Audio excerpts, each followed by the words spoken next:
Okay, firstly, for both our sakes, you have a mouse, right? You know, little thing moves around. Okay, so notice how slowly dragging it over to click on another video is a pretty good choice, because that means you wouldn't be watching this. But the first best choice is actually to click on this little guy right here, and please set this to 1.5 speed or double speed, okay? Precisely, so I can sound like this, because I'm a version of me now that gets shit over with quicker, because I'm sexy and right about things 90% of the time. Because see, I bring up a lot of good points, but what I'd be doing more of is actually bringing down your will to live the longer I ramble on for. And your attention span, which is, we don't want that to happen. But I did call this an over-analysis, so you did click on this wanting someone to ramble about this shit, I guess. So yeah, seriously, do that right now. Or if, unlike me, you'd prefer to watch this in normal speed for some reason, probably because, I don't know, maybe English isn't your first language. So if you're gonna do that, I'd personally recommend taking the side monitor approach, which is where you have like your phone in the kitchen while you're making breakfast or something, or you're falling asleep to me. Because let's be honest, for big rambly content like this, I think it's best received as like background noise or something you listen to passively, or, you know, something you just relax to if you're a crazy person with a lot of free time. Not unlike me. Oh, and for those of you that are returning viewers and are also unhelpfully observant, yes, good job. You noticed that I reused the same intro. It's because it was a good hook, right? You know, I phrase things well, and you might not do a lot of that in your life, so I kind of lose a bit of relatability there. So that might make you inclined to take things out on me and call things out that don't need to be called out. But it's all good. We're good. Excuse you. Okay, Jesus, that's enough. All right, off you go. There's like this little drag to his voice that just has like Michael Richardson's like texture to it. Kevin Michael Richardson.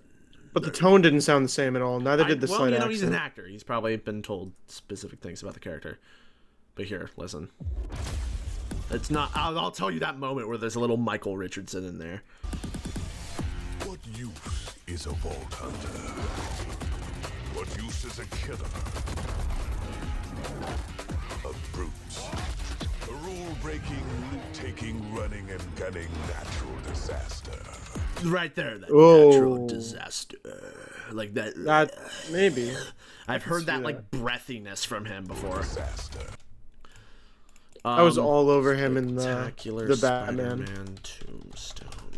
Also, do take notice, I timestamped this video, so if you want, feel free to gloss through the overview of all the various subjects that we discussed that I've decided to label, and just see if we essentially, you know, cover anything that you're actually interested in. And if not, still watch it, because I'm sure watch something, because I actually just want to see what you may think about specifically here. I want you to check out this one portion here where we talk about like the old atmosphere in Borderlands and how you can appropriately immerse it into sort of like the structure of new Borderlands, because it's building towards, you know, a lot of like cosmic grandiose stakes. It's creating this, you know, a build up to a war. Like, how can you honor the type of like aesthetics and vibes as something that's represented with the highest strength and something that's low tier and distant and dusty and stuff. So yeah, check something like that out, because I'm actually I want to hear what you guys may think about that. Sorry, I mean, also I would like to say this is my last interruption, but it definitely might not be, given how much I yap. But truthfully, my yappage is all kind of the same. Like right now, if you're not even looking at the video, you probably wouldn't even know that this is some interception to my commentary. If you're half tuned out, this is just part of the background noise. However, truthfully, this entire long video you're watching is kind of figuratively like a interruption to your own free time, like that you're choosing to not spend more appropriately literally doing anything else. So congratulations, that makes me feel happy. I think let's go with happy. That's certainly the easy answer. Man, I love this introduction of Tombstone.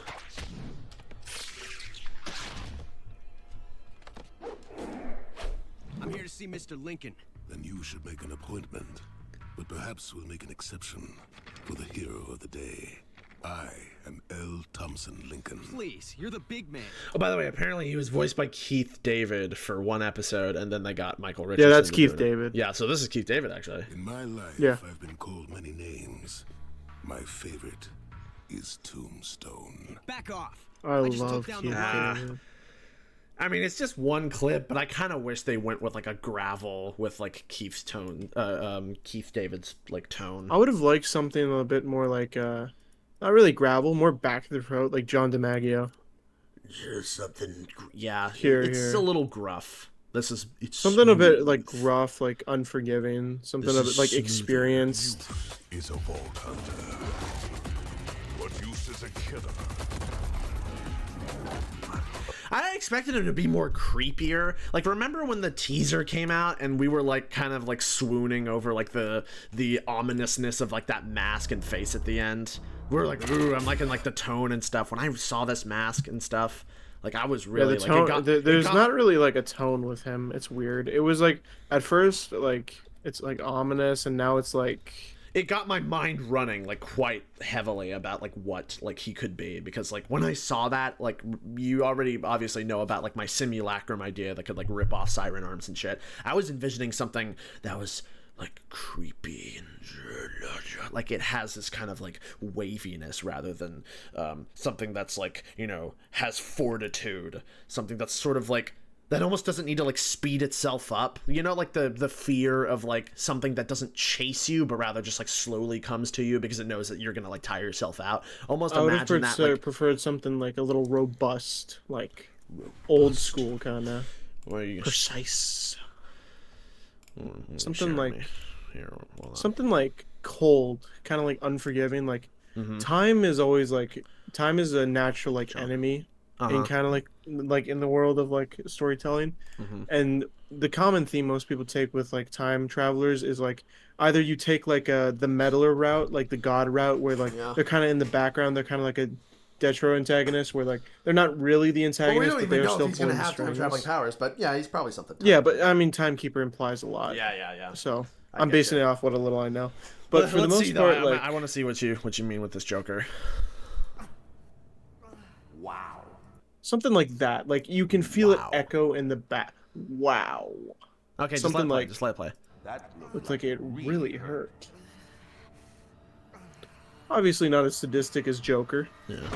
But something like what I like about the voice is like he sounds experienced. Like he's been doing this a long time. Now hang on. That looked like it hurt a lot more.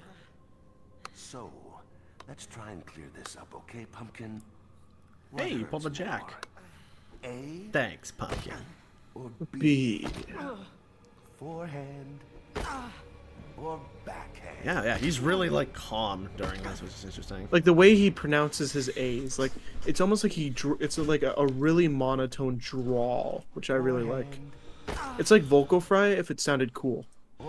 Timekeeper's voice shouldn't have been like exactly what I first expected. Your first expectations are usually the ones that are the most tropish and like generic. You get those out of the way, and then now you're thinking about stuff that's like unique. So he essentially was. He just sounds like a generic like deep voice villain, and I'm just hoping they give him like some depth outside of just a voice. Hello. Oh, that.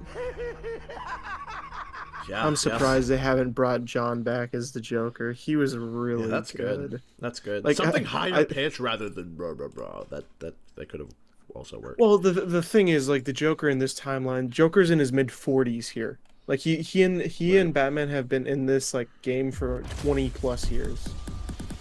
Also, I won't lie, I'm not a fan of the design. He looks like a mini boss. He looks like a raid boss. Like he doesn't look like this big villain. Like Borderlands villains have always looked pretty unassuming. Like they're not too flashy. Like I mean, like look at Jack. He has his own type. Yeah, he's like a guy. He's a CEO. He's just a dude. Yeah, but it's like, but you don't need to have them like these fancy glowing eyes robotics to make them look intimidating. For like I think they're trying to do per se. Jack was just like I think it works when they're unsettling. Like, you know, Commander Steel was really unsettling. We got to hear her dialogue. She was really well written. And Jack on first appearance, like no, I'm fucking with you. And Jack, I remember how unsettling Jack was to look at. Just that fake face. Like it was like what's the draw here? What's the like the handsome Jack mask with this? Maybe like the fact that like I'm thinking like what the fuck is he? Is he a human that's been possessed by a vault spirit? Like I think is he someone that knows? Is he like someone that has knowledge of the vaults, like Typhon did? Because by the way, they mentioned that this planet has been like veiled away for thousands of years, and he's been like subjugating these people for that entire time. And it makes me think, wait, people on the planet for thousands of years, like so humans have been on this hidden world. So it's like, is this like some sort of hidden Earth or something? Is this Earth itself, or like what the fuck? Like Yeah. what's going on? So yeah, there's some good like material there. It's getting me speculating. There's a potential. I'm just not feeling the design. Truthfully, I'm I not like feeling Golden it. Roland, honestly. I don't. I mean, gold is a little ostentatious even for proper villains. I I guess like it's the because route where he's technically like rich in he's technically, yeah, and resources, he's technically a essentially. dictator. He's I on like it when top. people I like it when they take the Dooku route where, they can be well-mannered and like, they can have hints of that. Yeah. But I liked Dooku's design. Like he had I always forget what planet he ruled. It's right on the tip of my tongue. Him? No, no, no, no. Count Dooku. Oh, him. Sereno. Okay, right, Sereno. right. Yeah. He's from Sereno. Long ass face. I always loved his like simple boots, like his like like the kind of jacket he wore underneath it. Like it always spoke of like elegance, but it wasn't trying to like, he didn't need to sell you on the fact that he was royalty. You could just tell from his mannerisms and the way he spoke, the way he fought. Yeah. This feels like it's definitely someone who's been possessed. This is like an old human from It's like very 1,000 years ago. strange. We'll see. We'll just see how it works. Like I said, there's like good material they're establishing here. It's all a matter of how they string it I mean, there's together. material, but I don't know if it's good material, but there's certainly material. Yeah, it's all a matter of time. What else? Oh, Especially yeah. since I already finished the story. What I was gonna say is, what I thought would be a really good idea for Borderlands is instead of having an already like established villain, like someone who's done the work outside of our experience, like the Order was already created. It's been there, right? Like it's already been there for thousands of years, and we're just like coming across it. I was thinking, what if like, you do a little bit of you essentially have a villain who grows during the progress of the game. Like, I'm not sure if you know about Minecraft Story Mode. Do you know Minecraft Story Mode? Do you know the Wither Storm from that game? Yeah. So you know how, like, once they unleash the Wither Storm, it starts, like, consuming the world or whatever the fuck? Yeah. I was thinking, imagine you unleash a vault monster and then that thing, like, starts, like, growing. Also, one more note, quickly, to the point I made earlier about this being kind of like the background noise, multitask-friendly thing that you have running while you're, making toast or taking a crap on the toilet.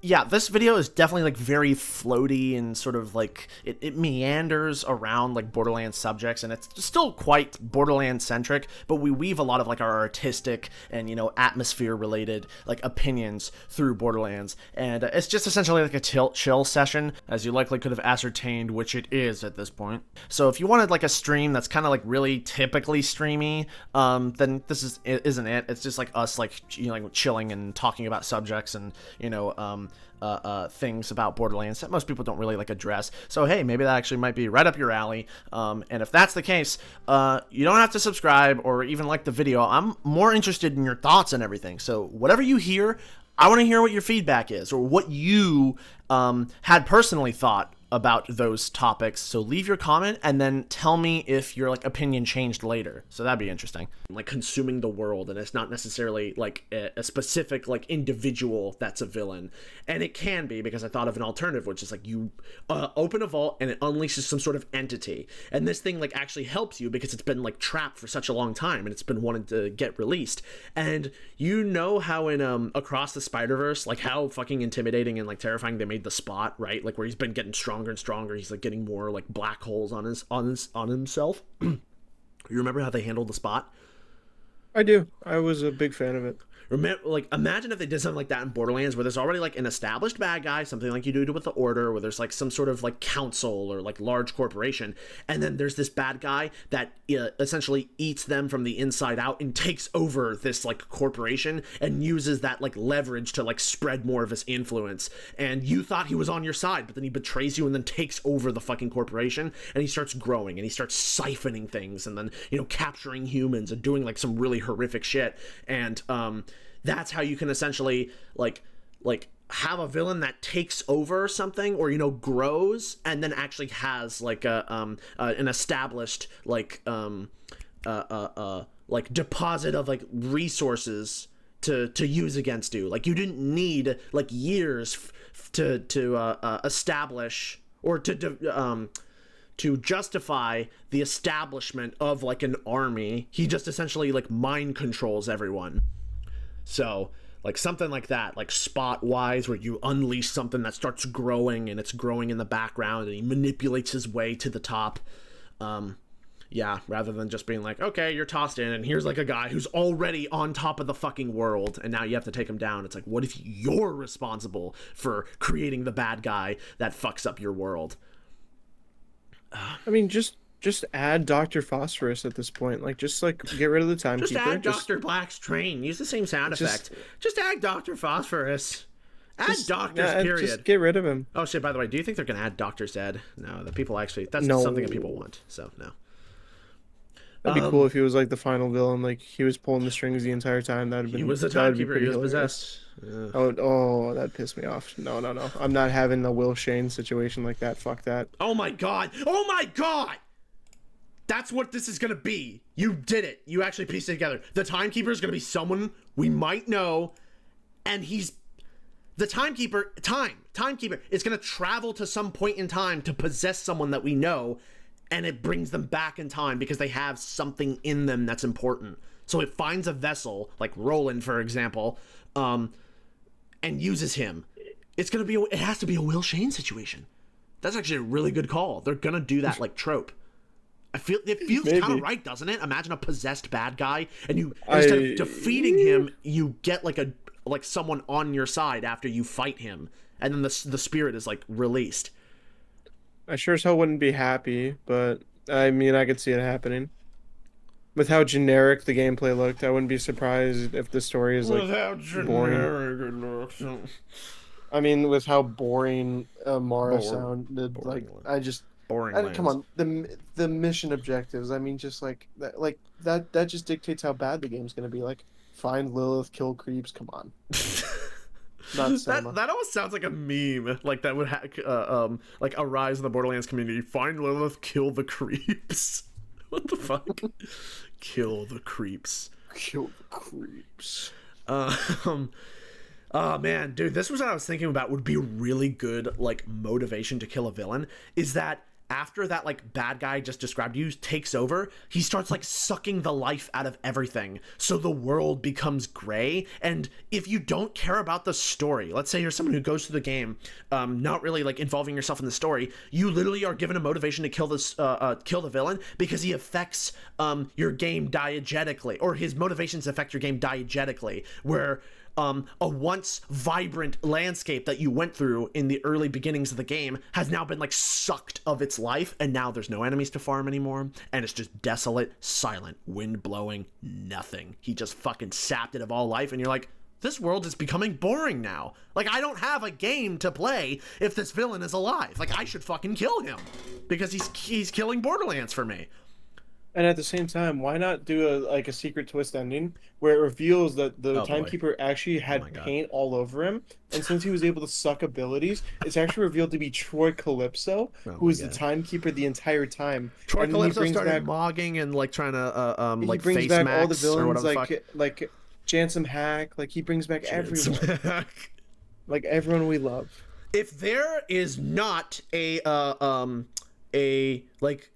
challenge objective name that is based off of how well you're able to hack like the monitors that they said you could hack. If you don't hack like 10 of them, and then like the mission or the objective name is called Jansom Hack, if it's not called that, then I don't know, I'll just like fucking I'll scratch my left abdomen.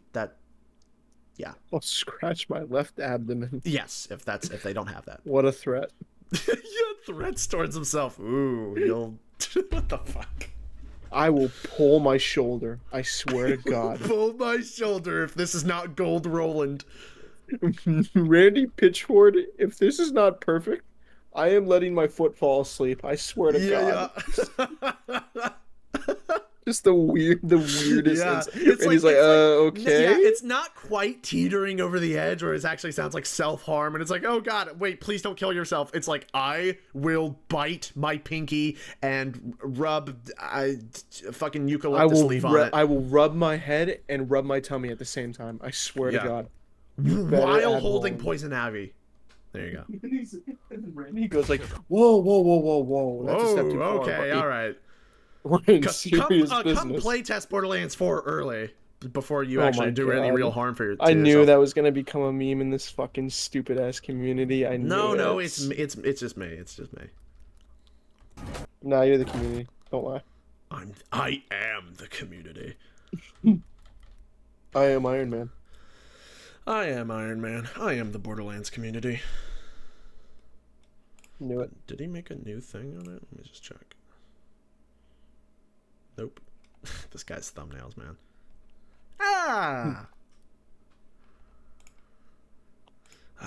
Man, but that would just be such a good fucking motivation in the game. The life getting sucked out of the world, you got to admit that's good, because if you don't care about the story, it's still affecting gameplay.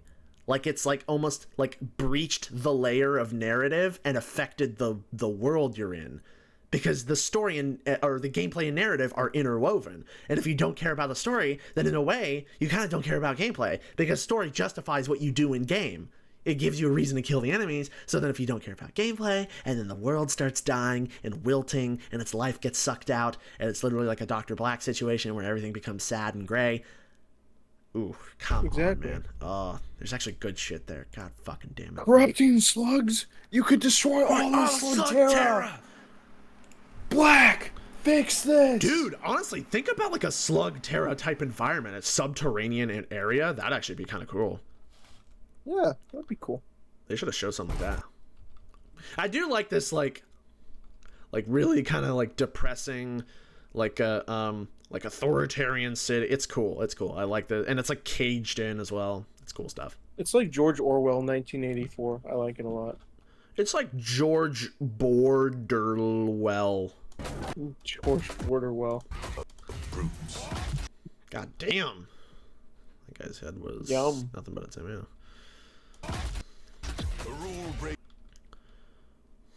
He has to have like a German or Russian accent. If he does not sound like Zangief, what's your Street Fighter? It's Zangief. We just call him Geef. Geefy. I'm gay for Geef. He 100% is gonna sound like Geef. I just He has know to. it. If there's no fucking way. I swear to God, if he does not have a skill tree where he can do I'm going wrestling to bite moves my as tongue and melee then eat a attacks, lemon. Exactly. I'm gonna pull my left pinky. I swear to God. It'll become detached and it's all your fault. Like, if I cannot, like, grab an enemy and suplex them, like, come on. Hey, did you see this, by the way? Like, the customization? See, it's more... Oh, that's awful. That's worse. Oh. Holy shit. Hey, Randy came in here and pulled a magic trick by eating Why does every character need to have a Karen cut? They just look so stupid. It's at least it's a choice. You just look mentally ill. Speaking of mentally ill. Speaking of mentally ill, sees rainbow on screen. Fucking Woker. Oh my God. Woker, God. Wait, oh my God. What does that remind me of?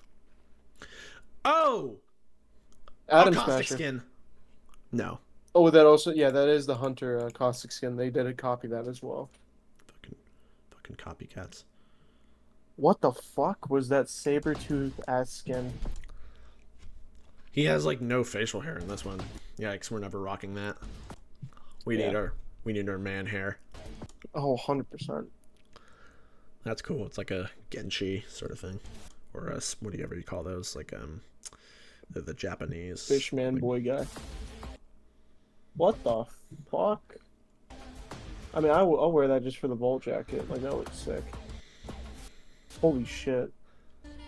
Why does she? Oh god, she reminds me of Nega-Sonic Teenage Warhead. Oh, which one? Was she wearing like the fucking t-shirt? No, the fucking one with the mohawk. She literally had a mohawk in the second movie, I remember. Oh my god. This one? Right here? No, the mohawk. No, this one? Nega-Sonic Teenage Warhead. Is this Nega-Sonic right here? God.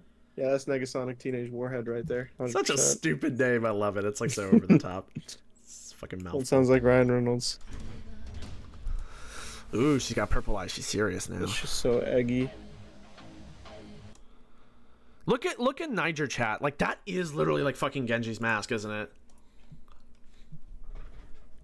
I mean, it's close enough. Yeah. I mean, with how generic Genji's design is, like, it's easy for anything to look like that. Yeah. For a guy, by the way, you know what his background is? For a dude who grew up in zero gravity, he seems pretty fucking capable. Like, that's interesting. Yeah. Like, pretty much, I like the idea behind his, like, lore where it's like, Tidior, like, offered him a chance to, like, gain mobility by, like, grafting an exo-suit to him, but pretty much he didn't realize that they would just, like, constantly try to, like, use him as a soldier. So he, like, tried, like, running away and stuff. But like, has he ever developed strength? Like, he doesn't look atrophied. That would have actually been an interesting trait. Like, imagine he's like, you know what atrophying is, right? Where, like, your muscle, like, are fucking just die, you have no muscles.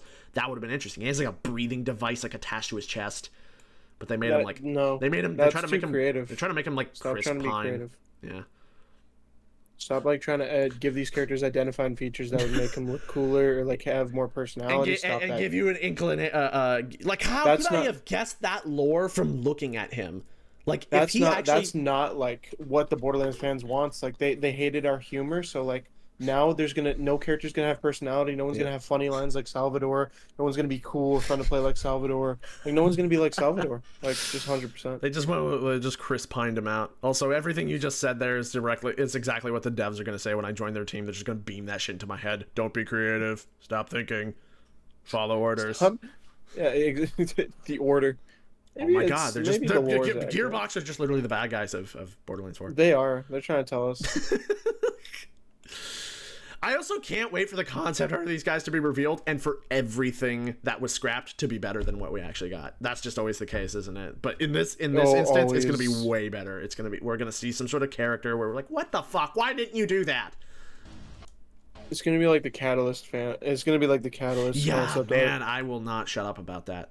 I will never stop talking about that. The fact that they made that and we got what we got, I will always be angry. Dude, imagine if our Siren was like this or something. So goddamn cool. I don't even care if she has, like, a weird cut. It just... there's just something about it. Like, the colors work, like, the facial expression, the look of everything. It just works.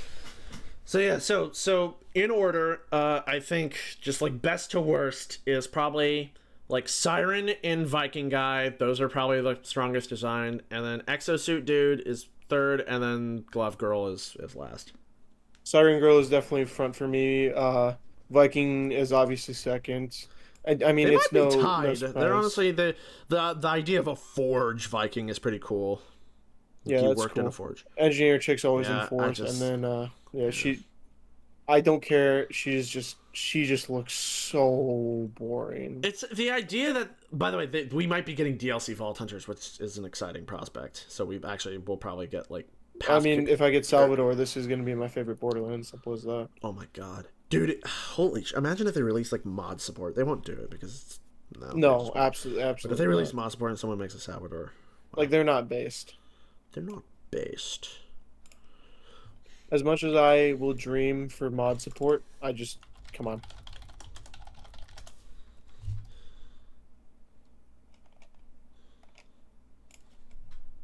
I just want to compare this to, like, the old charm of, like, these, like, trailers from, like, the 2000s. I just want to see, just do one more watch through and then just see, like, how far Borderlands has come.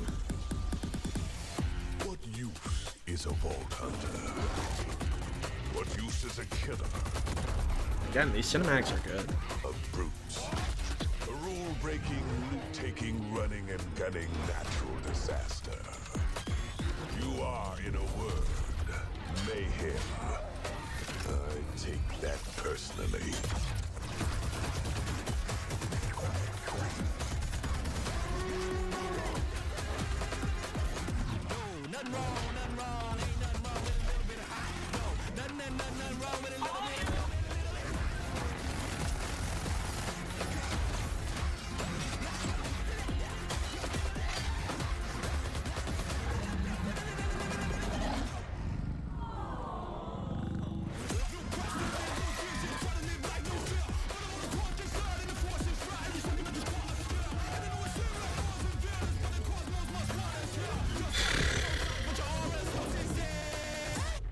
advised, a citywide curfew has been enacted. Violators will be shot on sight. Dude, this guy looks like he's from Dune. Do you know that fat guy from Dune? Yeah, he looks like a Harkonnen. That's his name? Yeah, no, that's just what he is. He's the Baron of the Harkonnens. Interesting. Nanotechnology. Nanotechnology. You've outdone yourself, Peter. Oh, I wasn't thinking that. I was thinking nano machines, son. Ah, damn it. Hey, Hard, response to physical trauma.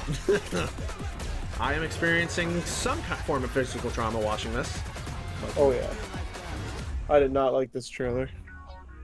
Now that I had time to think about it. What are you talking about? It's good. It's good. I did not. I did not like. Ooh, look at this 4080p right here.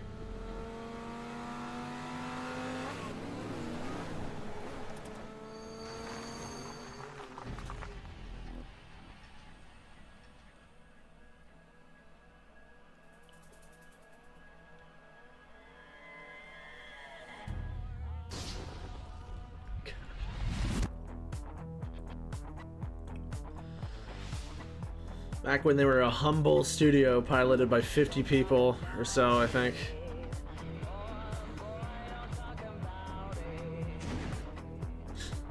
Dude, like, I'm not gonna lie.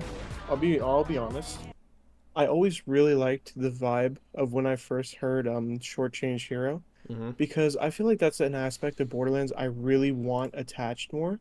Like, quite literally, Pandora and this universe, this is no home for a hero. I mean, look at what happened to Jack. Jack tried to be a hero in his own way. What the fuck happened to him? Right. He didn't get a happy. There is no such thing as a happy ending in this universe. Like, so something I want to do it's is like bleak. listen to that music and just like imagine it like being in the same universe. Like Handsome Jack exists in that weird ass like universe you were just like witnessing. Isn't that crazy to think about? Yeah, it's weird.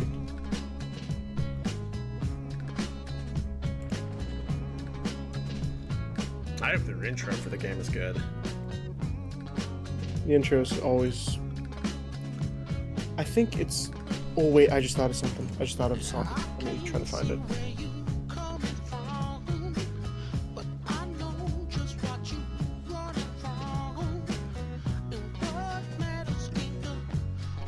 There's like a certain like humble like aspect that's lost. I don't know. It's like trying to be really crazy and but I'm not like sensing a certain like aspect of maturity. Do you know what I mean? Yeah, there's it's like it's trying like to be bright zany with ADHD. no. It's like yeah, oh yeah. Okay, There's no underlying like features of. There's no underlying vibes of like this lawless nature that used to be there. It's like, I feel like it's obvious the devs that made the 1 and 2, they're not really there anymore. Like it's no and the ones secret. that are remaining. In fact, actually, interestingly, the creative director behind this game is one of the like creative directors of the first game. But you know, times change, and you know, people they pursue things differently based off of like conversations they have, right? You know, probably talks they have with publishers made them think, hey, it looks like more people enjoyed this cyberpunk, you know, themed thing that you did, so maybe make Borderlands 4 super technological. So that's what you should do. And you know, they just kind of like operate under the whims of those like statistics rather than like doing something that probably feels a bit more right. Yeah, but it's just the fact, like, if you listen back to Borderlands 2 ambiance and just like kind of the themes, it was a lot deeper. There was a lot more substance to this world, which made it a lot more fun to explore, like the Firestone ambience. You noticed that thing I sent in game, or sorry, in Nitro chat. Like Yeah, I said, like, are we no. ever gonna get this type of Borderlands back? No, we're not, and it's a damn shame, man. I love this kind. I love it. It's such an interesting vibe. This is why I wouldn't have started. I wouldn't have started Borderlands 4 with a large cataclysmic event, because that like forces you to need to make things like cosmic and grand and epic. But what I would have done is I would have actually taken it to another world. I would have started us on like some sort of like backwater that's like hybridized with like a cyberpunk planet, or I'm sorry, like a populated. It's like a populated, like civilized world, but there's like areas of it that are like kind of like very like Edgewater-ish, like things are kind of distant and desert-like.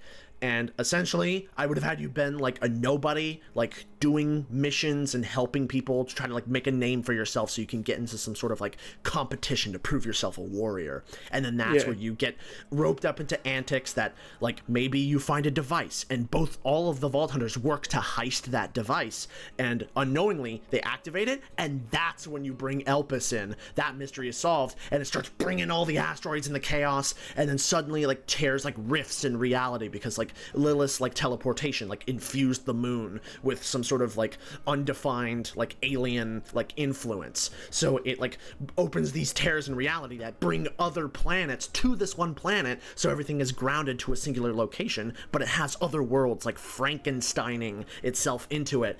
And that's where I would have had the original Borderlands feel. Like, start itself out, things are quiet, then it ramps up a little bit, then things get crazy, and you proceed as you would in an action game, and then have it kind of like dip in and out like a roller coaster. You have peaks where it goes crazy and then back down to the distance where it's like something out, like the main conflict is happening somewhere out there while you are just like, you're taking like a breather from it. Like, I want there to be like breather locations like this where it's like, you know what, like I could just choose to like take my hands off the wheel. Like, I don't have to participate in that war, but something will irk you, or it's like an infection will spread and even like take the life out of desolate locations like this. Like, are they thinking like this? I don't think they are, honestly.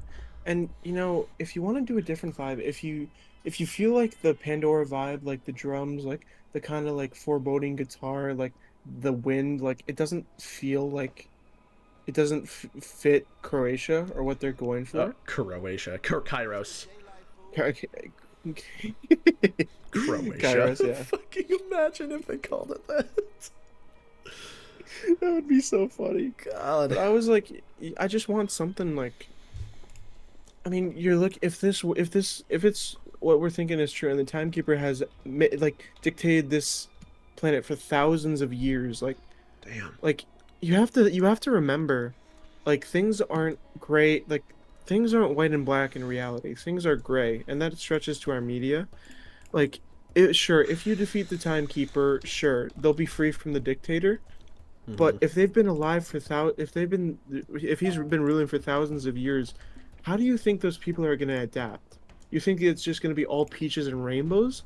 No, doing the good thing is not, like, doing the right thing is not always the easy way. Like, that society when you has brought up a lot to adaptation, learn. are you also like referring to like how would they adapt to like the world being exposed finally by the moon? Yeah, like there's so much potential for like kind of some deep story themes of like, how are these people gonna react? How are they gonna? Well, like, they said here in the deep dive that like the planet had been secluded, and he augments the people who he tries to control with these things called cores, and they're like I don't know, like some sort of cybernetic like attachment that I guess like monitors like your thinking or something. Like, I mean, if he's a dictator, then he probably just wants to like monitor everyone.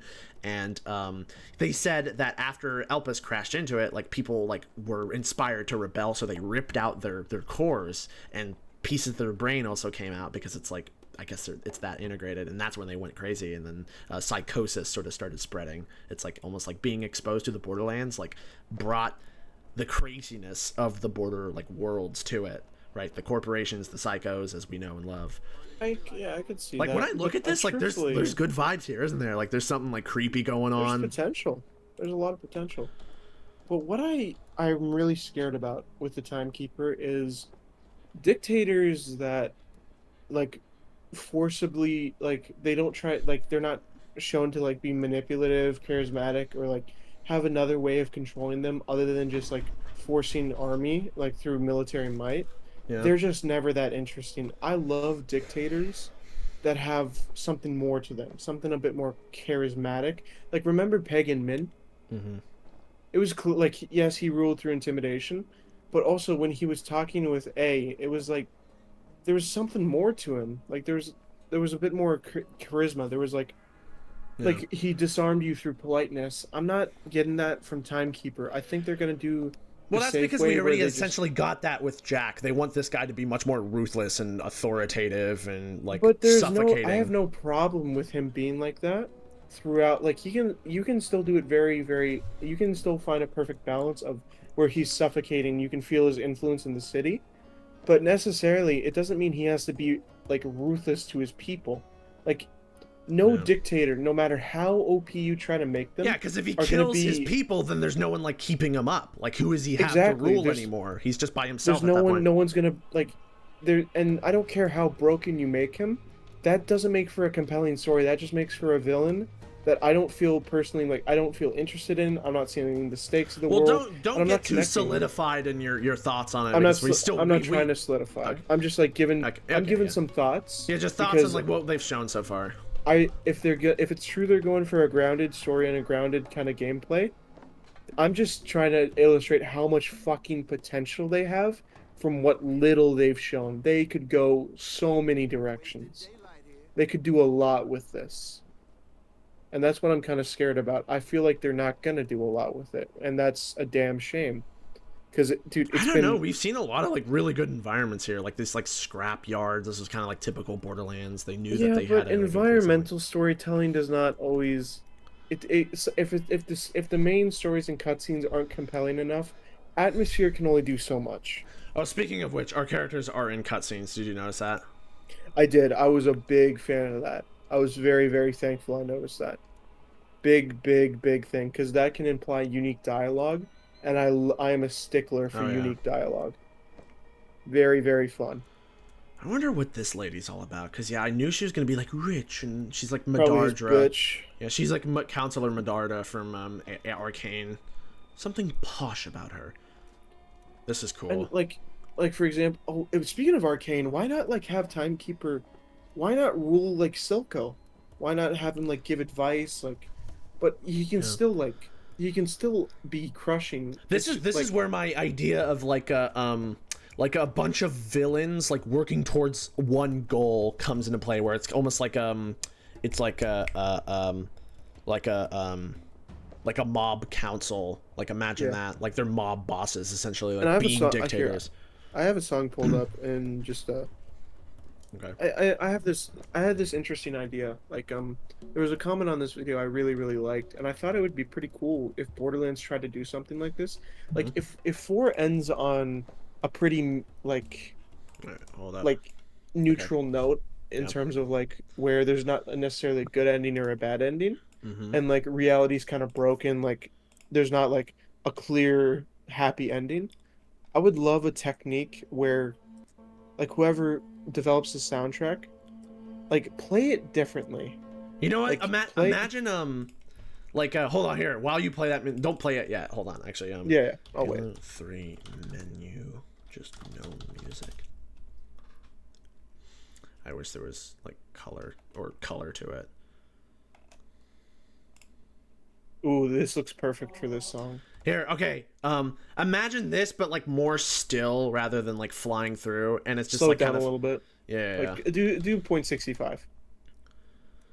I want it to like get closer to the edge. This is kind of like what I'm imagining. Okay, so imagine this like being colored. It's kind of like got that piss filter of like the 2000s, and this is like where the game essentially starts. And you see like the Timekeeper's like tower in the distance or something. And now play your music. Like there's, imagine this being the main menu. Oh. Oh look, there's even like a tower there now. That would be such an this would be such an interesting vibe to Borderlands. Have like something like the soundtrack takes like a backseat where it kind of like it's always there, but it's not noticeable. Like it's quiet. This is something I was imagining too, is that you should have it like take place near a cliff, so like when your Vault Hunters are on screen, like one is sitting right there, another's like leaning against like a pipe and then looking over to the distance on the tower, and then like one is like you know, like sitting by a campfire he's got set up right here. And, then, like, they can employ an idea from Gustavo that I really liked that he did with this track. They're technically remixes of the original track, but they're made very differently. Like, this is technically the same theme of Last of Us Part 1. Like, it's the same notes and everything, but it sounds extremely different because he was doing this trick because related to the game how Ellie loses her fingers, he was only playing with 3 fingers. And he deliberately played slower. Whoa, interesting. He tried to make it like when he was talking in interviews, he was like, "This is a story about a broken woman, someone who lost everything." So I wanted this theme to represent that. So he played slow. He really tried to tug it. Like he really tried to notice the emphasis on some of the notes.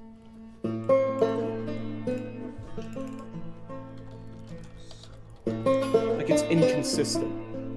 Right, It's not they being can't played get a hold of the guitar itself. Exactly.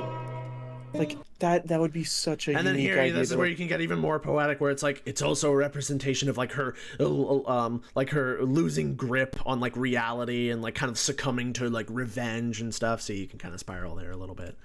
Exactly. There's so much you could do with this game. That's what's really just cool with art, is that it's almost like it's like a receptacle for like interpretation from anyone's end. Like someone may not look at it that way, but there's like enough like inherently like detectable like interesting qualities that like get the ball rolling for everyone. Where like for me, how I said there, where I'm like exactly where I'm like, it's what if it's a representation of her losing grip on reality. And another guy goes, oh, the plucks actually represent, because of the spacing, that's called a Dedeman's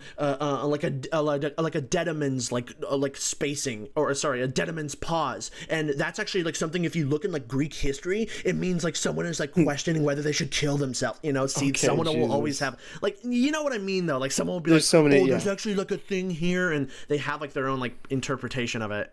I love in alternate interpretations of art I consume. I love it. It's just anyone could come up with anything. It could be funny or it could be genuinely like you could think about it. It's always very fun. I want something though. It's very clear that, you know, Timekeeper and his society, they're very far out. Like, so why not give something like ethereal? Because not gonna lie, if it's been there for thousands of years, or the fact not even that, the fact that it's a hidden fucking planet. Yeah, what the fuck is powering the veil? Yeah, that's another question for like a story standpoint. I'm going for more an atmosphere. I want the track... I thought veil because you brought up mystics. I'm like, that's where you can include that like mystical tinge, where it's like there is something like magical going on here. Like that doesn't seem too technological. It's like that was a shattered veil. It's like for weird. Vault Hunters who live mercenaries, like eventually they're all gonna end up in the gutter. Like the end to their life is not like they never know when it's coming. Like they know they're living on borrowed time. That's just the nature of their lives of a Vault Hunter. But why please take the opportunity to show us in a cutscene, show from our perspective as Vault Hunters, like we've always seen, show it like, even if the Timekeeper, like you want to position him as the main bad guy, why not go for like an ethereal kind of soundtrack, something like, it doesn't necessarily feel real. Yeah, like white noise. This is what you want to talk about? Okay, let's do it. Like go for something not really real feeling, something... Yeah, not like synth and which is like typical of like something very quiet, cyberpunk and kind of Deus Ex. Something to help like elevate the reality of holy shit, like this is real. This is it's really unreal. It's like how is this existed? And okay, white here, noise go. Just play as let's just hear.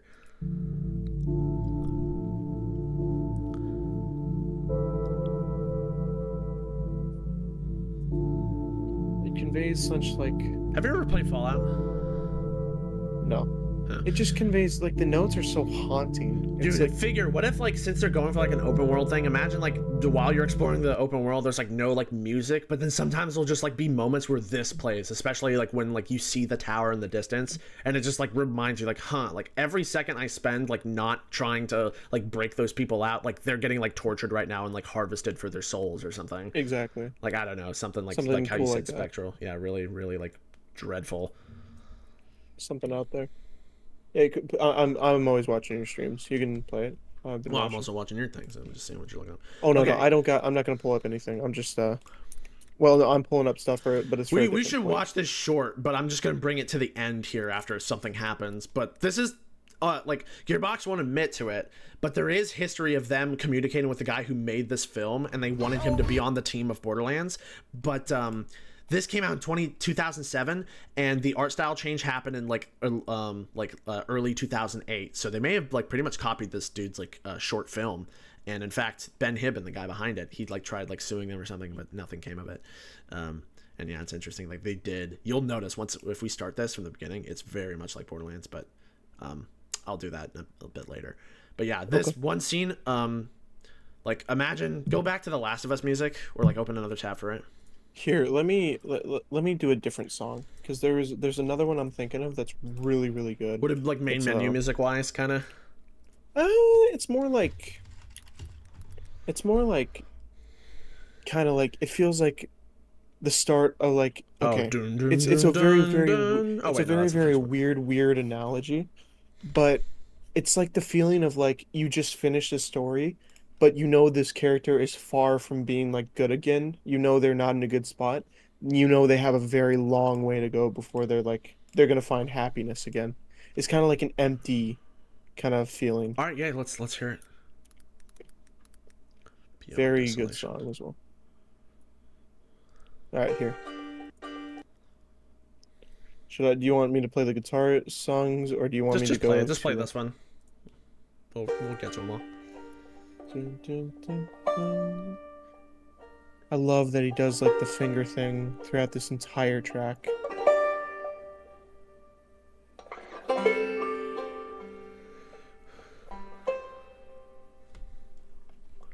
I wanted to love this game, man. I just couldn't. It just did so much wrong. But fuck, man. As much as I didn't like it, Gustavo Santaolalla. Here, check this out. Santaolalla? Now look at my screen while this music plays. Okay. Oh wow.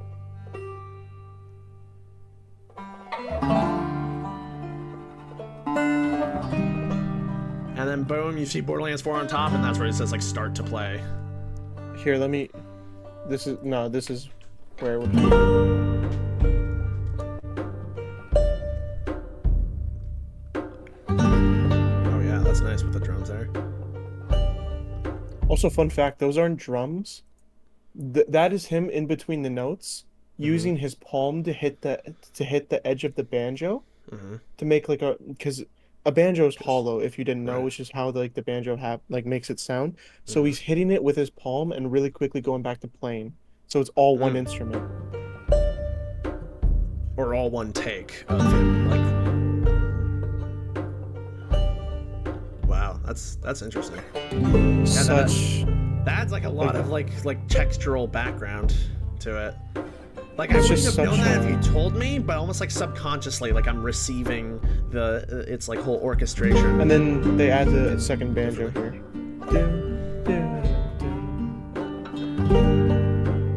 It's just such a good song, just really conveying just how fucking broken they were at that point. But you gotta admit, kind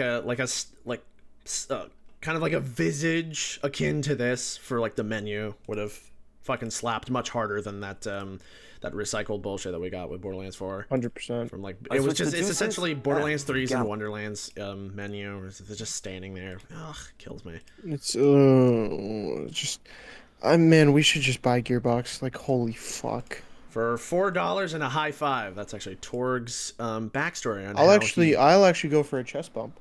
I'll and swing a the deal. chest bump. What the fuck? Okay.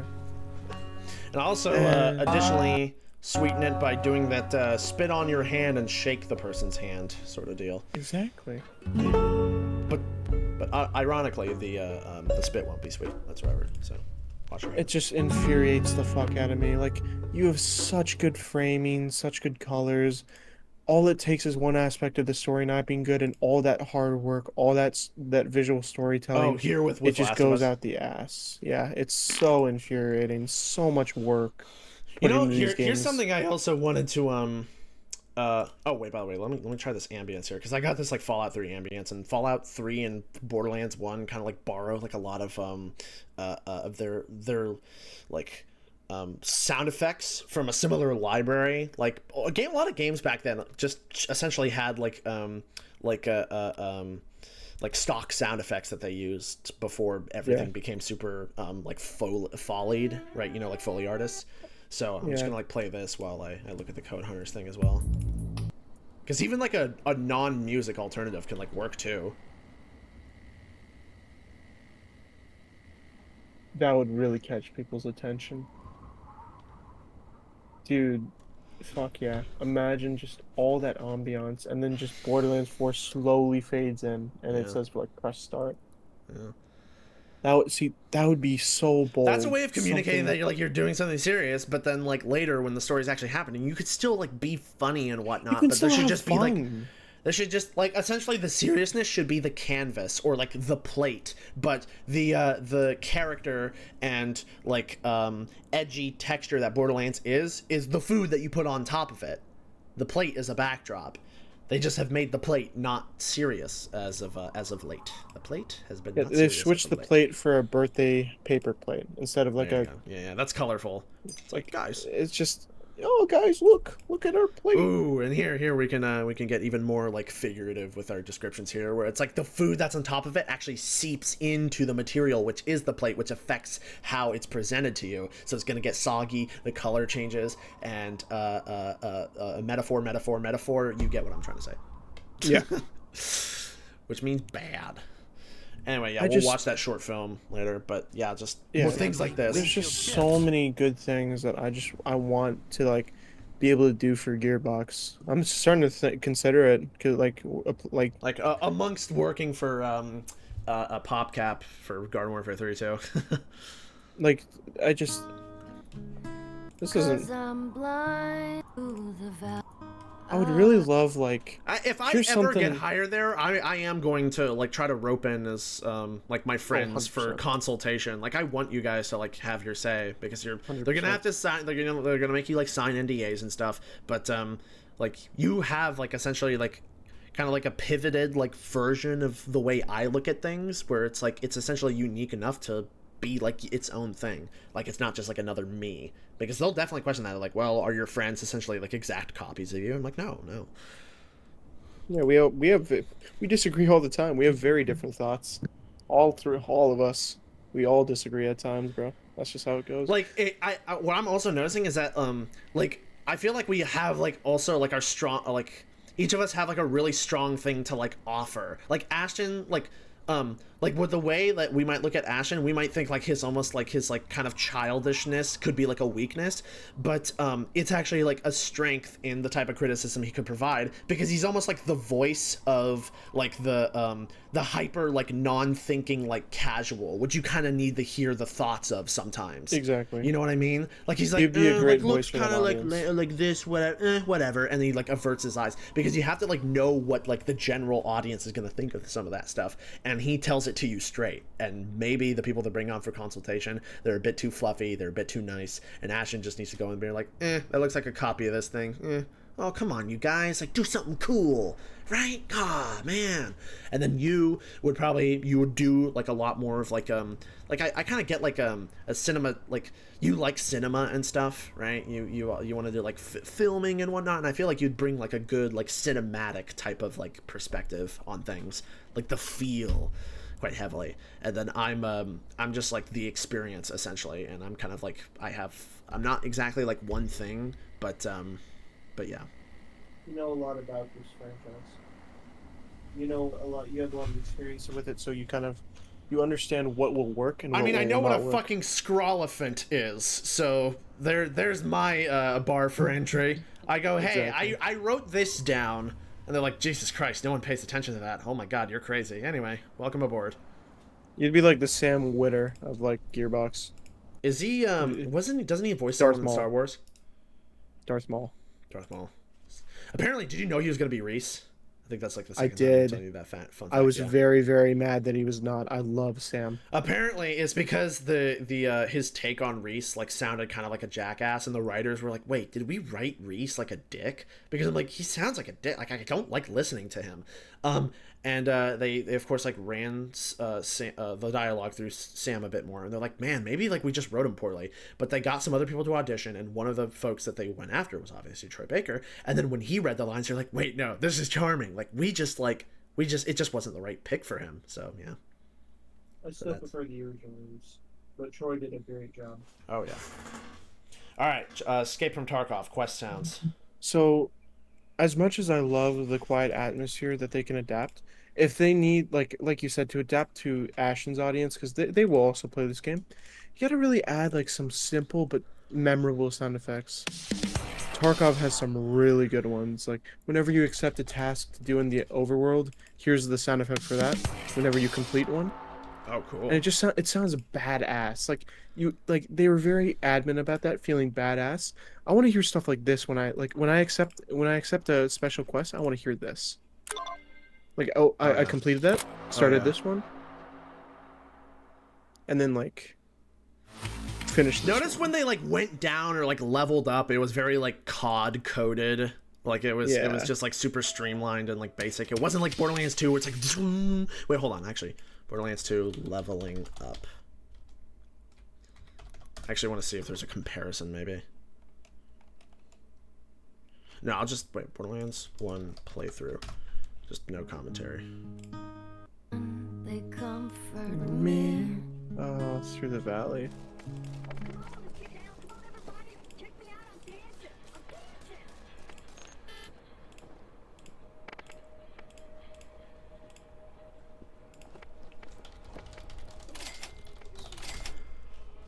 Dude, also, I'm not sure if you're listening, but there's like the classic like cash register sound effects, like when you buy some ammo in Borderlands 1.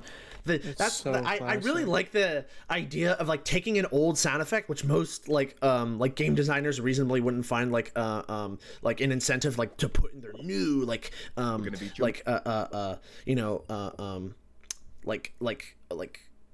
refined game or whatever, but then you take this kind of like crusty old thing that's forgotten people wouldn't use, and then you prop it up in something fresh, and it still exists there, and it feels like you're almost like putting in your marks to like keep even like the shitty stuff alive, because it almost has like its own kind of like charm or something, like it has its place.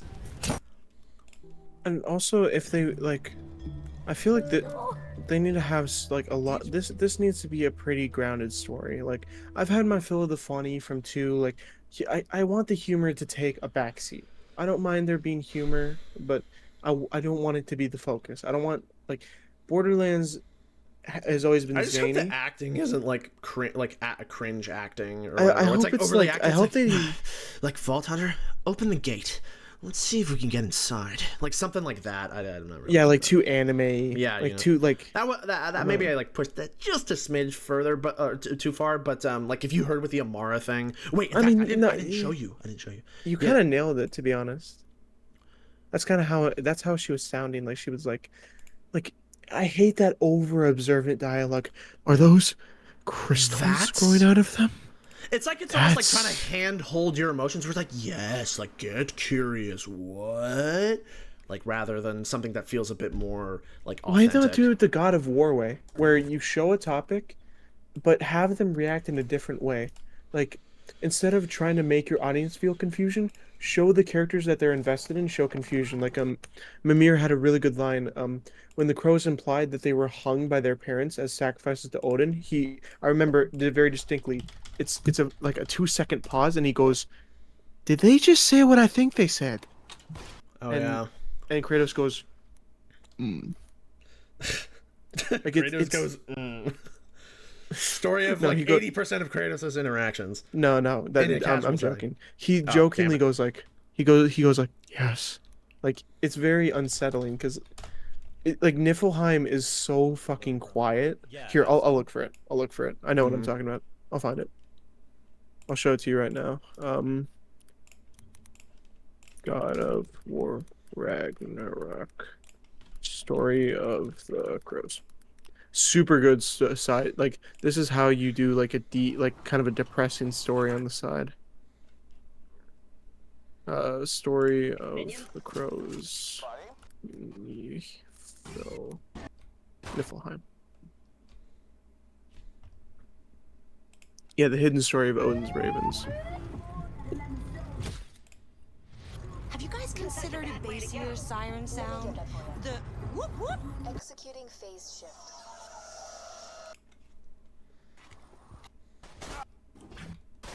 Okay, here. I got Borderlands 2s. Let's get if I can Borderlands 1s.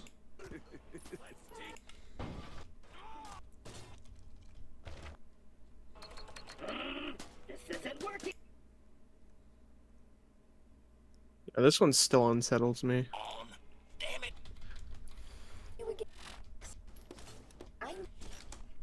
Yeah, I found it. If you wanna stop, I found it. Okay. Alright. Go. Mommy and Daddy tied the noose tight to send us to Odin to bask in his light. Did they just see what I think they said? Yes. It's that simple. Like this is not a complex story decision. You don't need to like don't try to play with my emotions like that. I can tell you're gonna do it with Amara, and I'm not saying that you're gonna do it the whole game, but the fact that you were confident enough to put it in a state of play is concerning. This could have been like one of the moments that was like or one of the fractions of the story that was pawned or like pinned off to one of the contract writers, and I checked 2 of the contract writers are like these nobodies who like worked on like a couple like indie little things. And I checked their writing. They in fact they had samples, and I looked at it, and it was like it's like good. It's like okay, but it's kind of like it's like storytelling writing, if that makes sense. Kind of like the acting where it's yeah, there's almost like a writing version of that, and I was able to detect it, and I was like, okay, yeah, this is kind of like not naturalistic. It doesn't feel authentic, and this could have been one of those moments. Maybe this isn't like Sam's writing, or hell, maybe even Anthony's on, and this is his portion. I'm gonna go get my food, and then I'll be right back. Wait to show me. I'll be right back.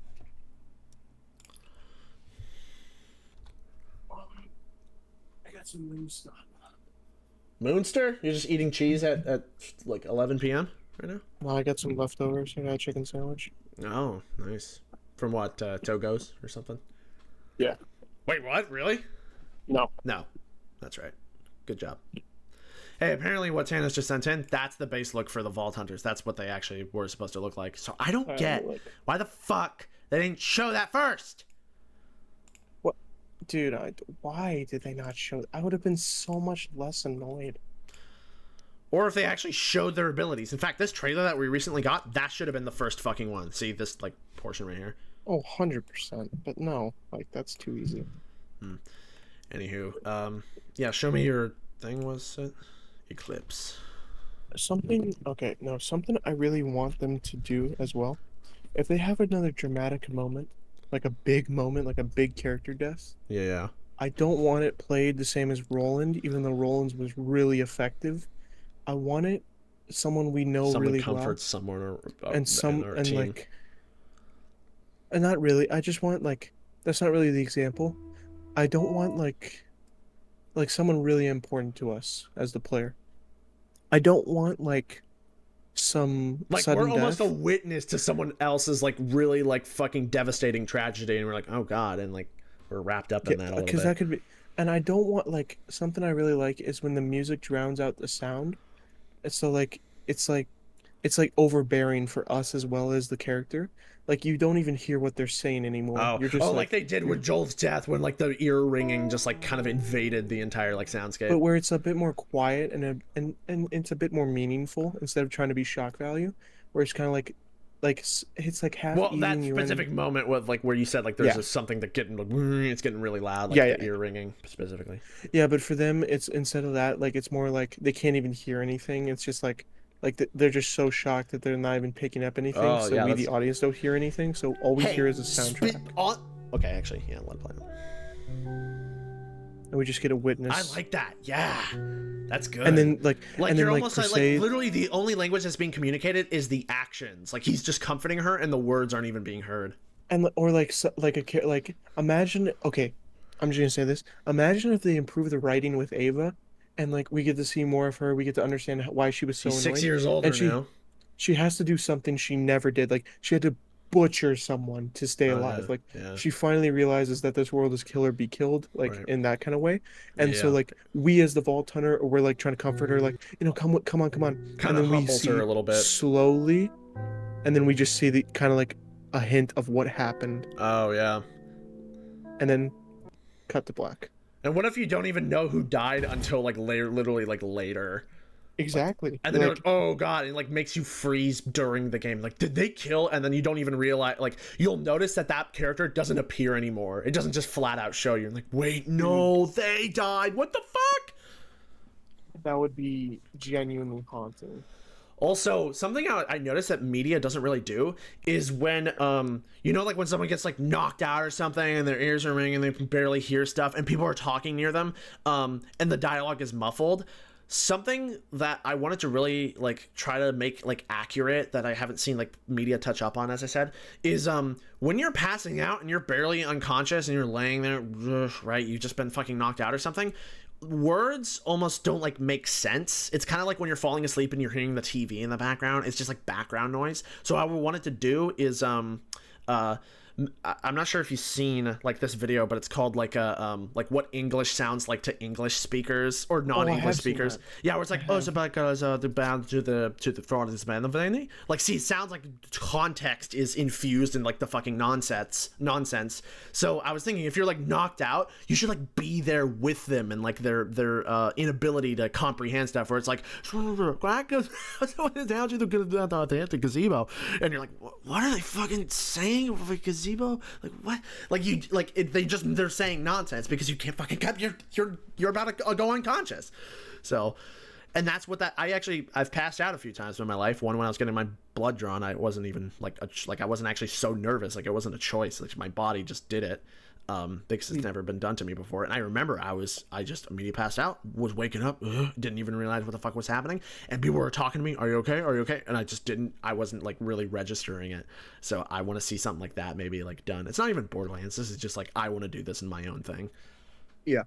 It can be. It's just something that would be cool to see as well. Yeah. So something I wanted to show you was okay. So the Borderlands 4 gameplay here.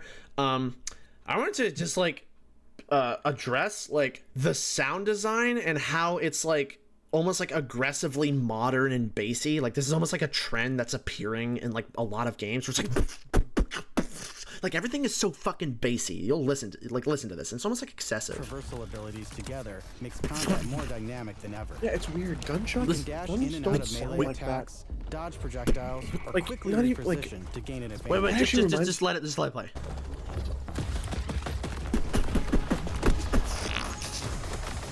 And then slam here.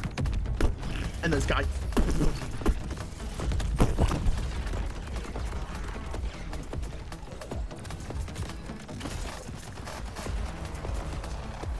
This charged pistol.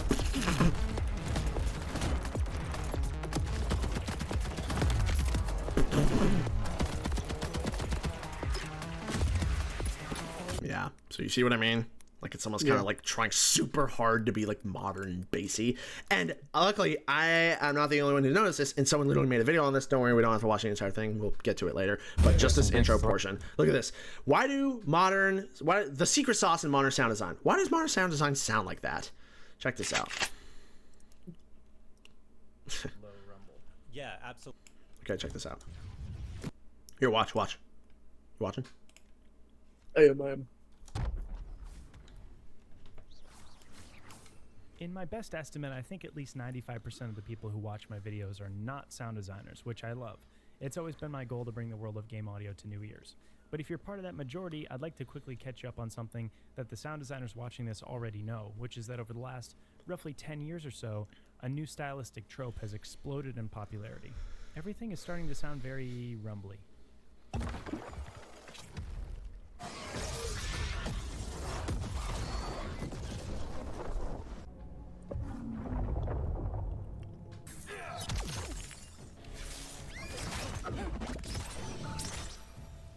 Okay, back to Alfheim Tower.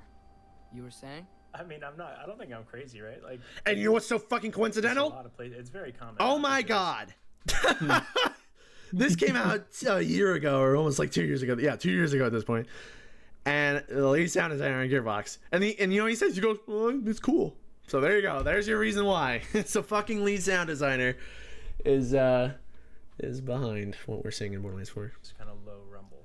Yeah, absolutely. I don't have a name for it, but I call it in my head, and I call it to other people the low mid sound, low mid meta.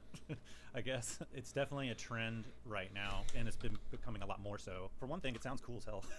You could always just point to that, and that could be your only reason. There's also a functional reason for some of this. I think as sound designers for video games, we are thinking about like who's going to be listening to it on a television, as well as people who are going to be listening to it on a hi-fi setup. And I think if you're adding weight to something, that's kind of a good place to put your frequencies a little bit more at. But yeah, it is everywhere right now. Josh is totally right that we as designers have no choice but to accommodate all the possible ways that our art is going to be consumed. A graphic designer would do the same thing with a logo. It has to read just as well on a billboard as it does in the top corner of a cell phone screen. After all, a real, unaltered recording of an explosion sound has a powerful low bass thump that you'd hear beautifully in a movie theater or in your nice headphones, but your tiny phone speaker can't replicate that frequency very well at all. It would sound kind of like a sad little balloon pop or something. So that is for sure one of the reasons that this modern rumble style has become more common. But I don't think that's the entire story. I think another element to this is, just as Josh pointed out, purely aesthetic. Super modulated, warbly, low mid-range just sounds very cool, and on top of that, it seems to work well in a staggering number of different types of sounds. It can work as a layer in a magic spell, a cinematic scripted event. It just makes everything sound too samey, and like the signature dies a little bit, because like there's so many like old video games that have like much more like iconic sounds, because it's almost like the shape of it is the focus rather than what like lies inside of the shape, you know? Like essentially like what fills in the space is the exact same, and the shape is they don't focus on cool shapes anymore. It's like what substance it's made out of. Like I don't care. Yeah, I get that. I don't care how bassy per se the gun sounds. I more care about like the unique sound. Like this mod from a show. These ones sound really this is good. like the nuance of like human opinion, where it's like, just because I'm complaining about a thing doesn't mean like I'm like literally, oh god, like it kills me, like I'm fucking hate it, I only hate it. No, this is good. This is like literally a good game. Like it's functional. Like it just looks good. Like I can feel multiple things at once. I hate it at the same time. I'm like, god damn it, like I want something more unique. But at the same time, it's like, yeah, this is like good sound design or whatever, right? You know, I pass. Like it's a passable I like something a bit more thing. unique, where per se, like these, for example, these are like, we don't need to go in the context of this, but this is theoretically what these guns would sound like, because it has a 5.7 extended barrel, and it has custom 2 cartridges, so the bullets get racked sooner. So like the trigger is a bit more comfy, we say. So it can fire really fast, and it makes a more distinct sound because of the echo, which is this right here. Oh wow. I want something cool like that, like distinct. Here, you want to hear something like really like a good, like interesting sounding? Yeah, let's hear it. I remember hearing this when my sister played Kingdom Hearts, and this is like still like some of my like my favorite like UI sounds in the game. Wait. No. However, those are still pretty good. No, menu, I think. Yeah, okay, here we go.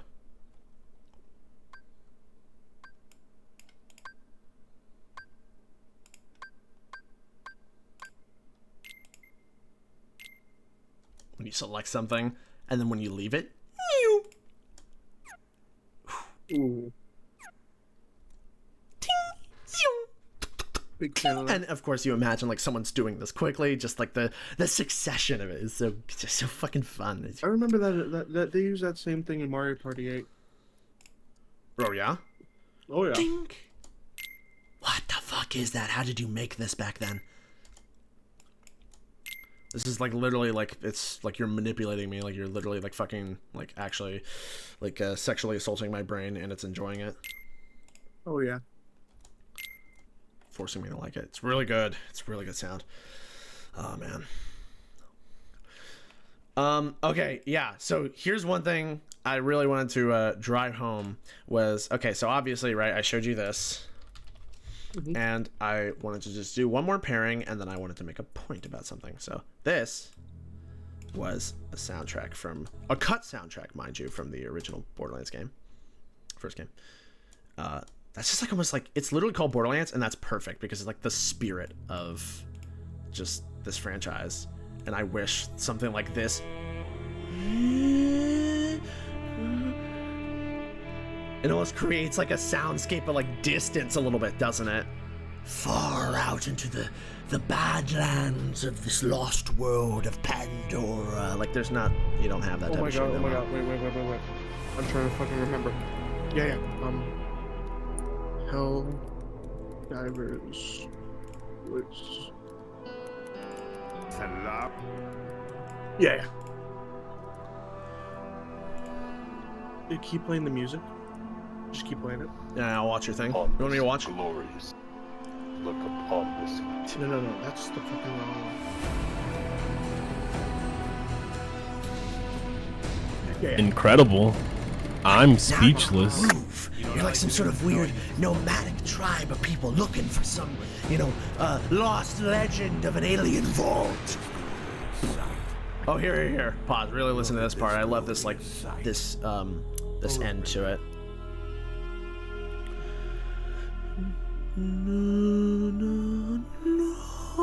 And this notice right here. It's subtle. I don't know what that is, but it's really great. So this was going to lead into my point about how here, let's actually watch the Borderlands 1 opening. How I want them to like kind of like dip their foot back into the vibe of like Borderlands being some sort of like legend or tale being told on like, old crusty papyrus that Marcus is like opening up, and like this big ass like book that he's telling to these orphans. Let me tell you the legend of this like story. Like it's kind of like lost that vibe a little bit, where I want it to be like, someone sets down like an oil lantern, right? Imagine like just darkness right here, like you just hear oil lantern being set down, and then it's like gas valve is open, and then you just hear it starts, and then boom, so, paper starts getting illuminated. You want to hear a story, huh? Ooh. One about treasure hunters. Have I got a story for you? Pandora. This is our home, but make no mistake, this is not a planet of peace and love. They say it's a wasteland, that it's dangerous, that only a fool would search for something of value here. Then perhaps I am a fool. But do not be fooled by what Pandora appears to be. There was a legend. Many people tell it. The legend of the vault. The vault. My father would always go on about the vault, even with his dying breath. Advanced alien technology, infinite wealth, fame, power, women. So you can understand why some little kiddos who hear the stories grow up to become vault hunters. Well, I have a story you may not believe, but I tell you it is true. The legend of the vault is real, and it is here on Pandora. You listening to this? And let's call it a guardian angel, appeared to guide the vault hunters to their prize. The tale begins right here on Pandora with the brave vault hunters, the guardian angel, and most importantly, me. Something with this type of like, this texture to it, that vibe. You know what I mean? Where it's like, it's a tale. These are vault hunters. You don't see them around these parts anymore because of blah blah blah. But they've come here for one reason. Like something. It has like a this kind of like flowy, like bravado to it. It's, yes, let me tell you a story. Let Grandpa sit down and like crack open this giant fucking book. And here, it's like this old vibe. It's like this old vibe of like the old Puss in Boots movies, or also to an extent, kind of like how the old Star Wars adaptations treated Jedi during the Clone Wars.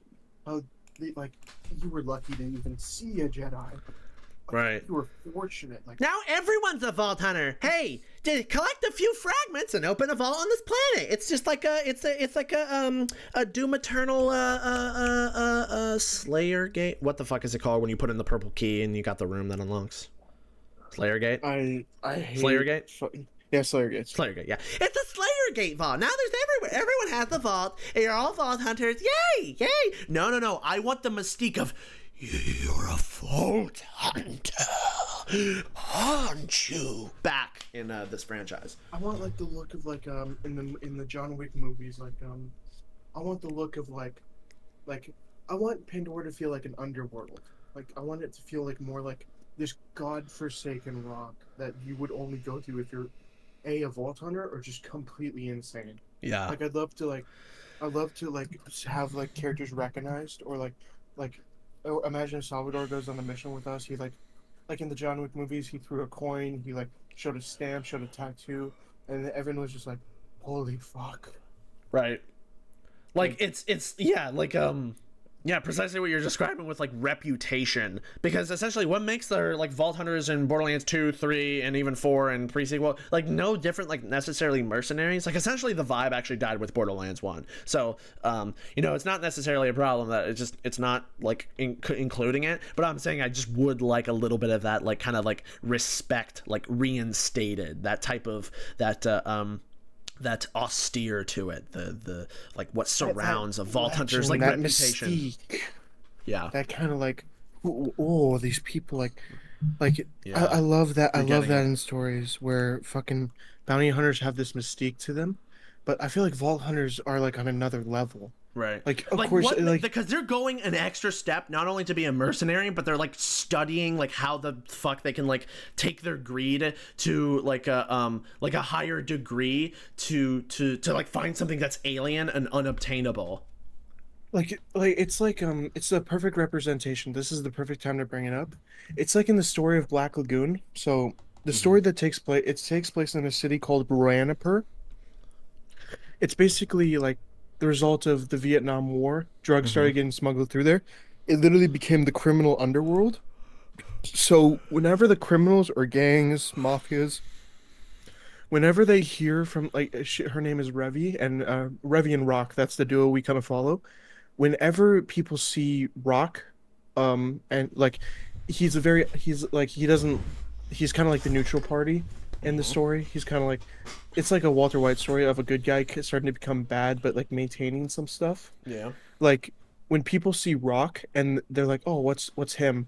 Like they'll I remember this one scene. It was really good. Like the Chinese gangster literally grabbed his friend and he's like, "You fucking idiot! They're from Ruanapur," and then he goes, "Oh." And then almost on cue, like they both like Rock and Revy, the characters from Ruanapur, they stop and give him a look like, who's this piece of shit? Like they're considered like this, even amongst the scum of the underworld. Right. Anyone from that godforsaken rock, anyone that comes there, do not fuck with them.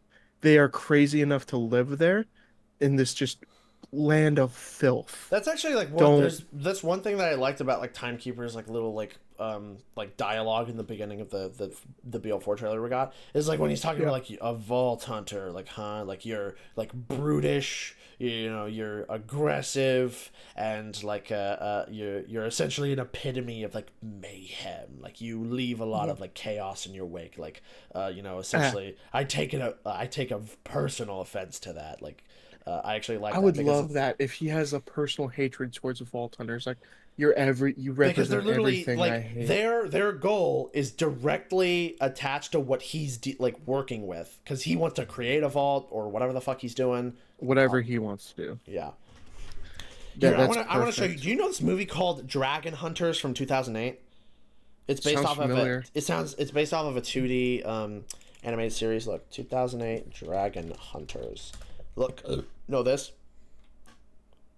That looks familiar. Well, the beginning of this, and evidently they're called hunters as well, starts with this kind of like similar like parchment beginning, and there's like this like cool build up to it where it shows you like this dragon that like ended the world and made all these like islands that float. And I was thinking, what if you have like Marcus's intro, but then after he finishes it, he's like, so then let us see where this takes us like next, or you know, whatever.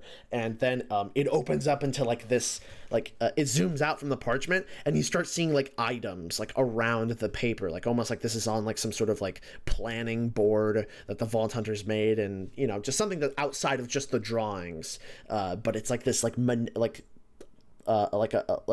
panning like collage of something that kind of has like that texture I described to you. So imagine this for like a Borderlands intro. Ooh.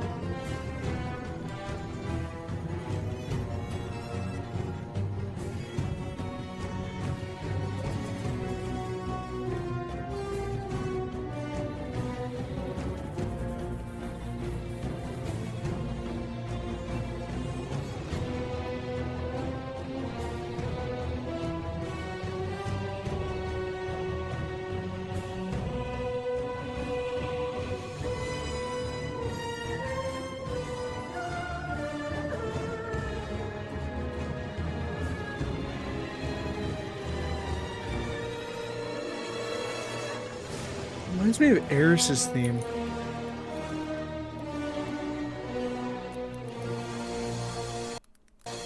Eris from who? From where? It reminds me of Eris's theme from Sinbad. Oh. Like Well, kind it's of very like, orchestral, and you know, that's usually that. yeah, this one was it was orchestral, ominous, kind of like.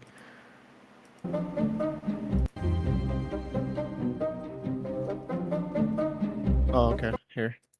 Can you hear it now?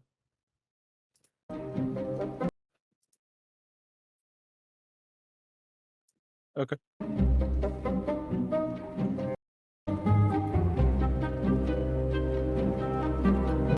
I should be. Let me restart my stream.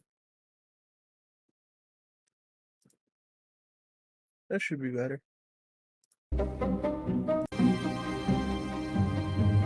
Yeah, I can hear it. I can hear it. Oh, okay. I'm back. I'm back. Sweet, sweet, sweet. Okay, go ahead, play it. Oh shit. Hello? Hello? Hello?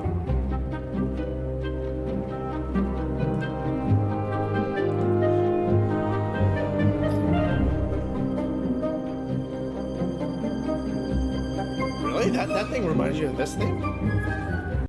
Yeah, that kind of like that same feeling of like there's more to like there's gonna be more to this story, or this feeling of like kind of like inner load of like, yeah, they do share that little kind of like that. I feel soul. like this is building towards something.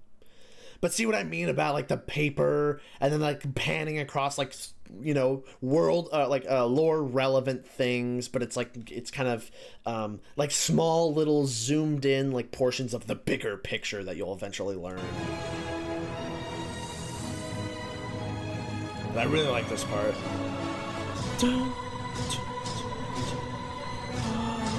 Oh my god, like, yeah, Jesus Christ, if it just, like, transitions straight from this, the paper into 3D, and then that's where the game starts.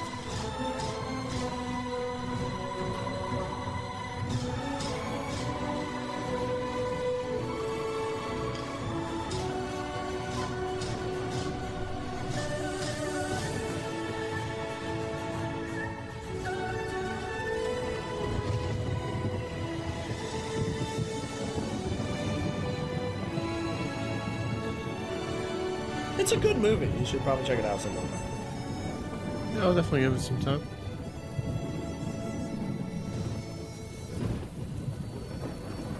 Yeah. Pretty cool shit. Okay, so apart from the like the sound design point that I made earlier, one of the final things about the Borderlands 4 gameplay here is that I wanted to address. Remember how we were talking about like the voice acting and whatnot?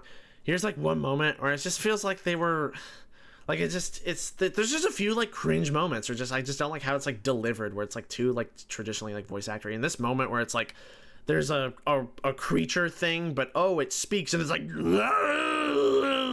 it's just like it's like trying hard to be funny. It's just like the way it sounds isn't just funny or whatever. Okay, here. A great time. So you fought all these creatures. Oh, and this one suddenly talks. That's so goofy. Oh, he keeps saying his name. He's like Groot. Tim. Oh my god. It's really funny. And then this is the biggest offender. So they killed Tim. Oh, that's so quirky. He's a random fucking creature called Tim. Huh?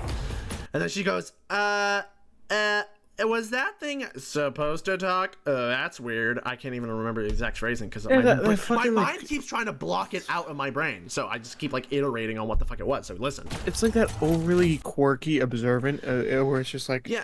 It's the corny dialogue that people meme on. Like, Chica, you just be Chica. He's right behind me, isn't he? Like, it's literally that. Like, listen. Why can't you just have like...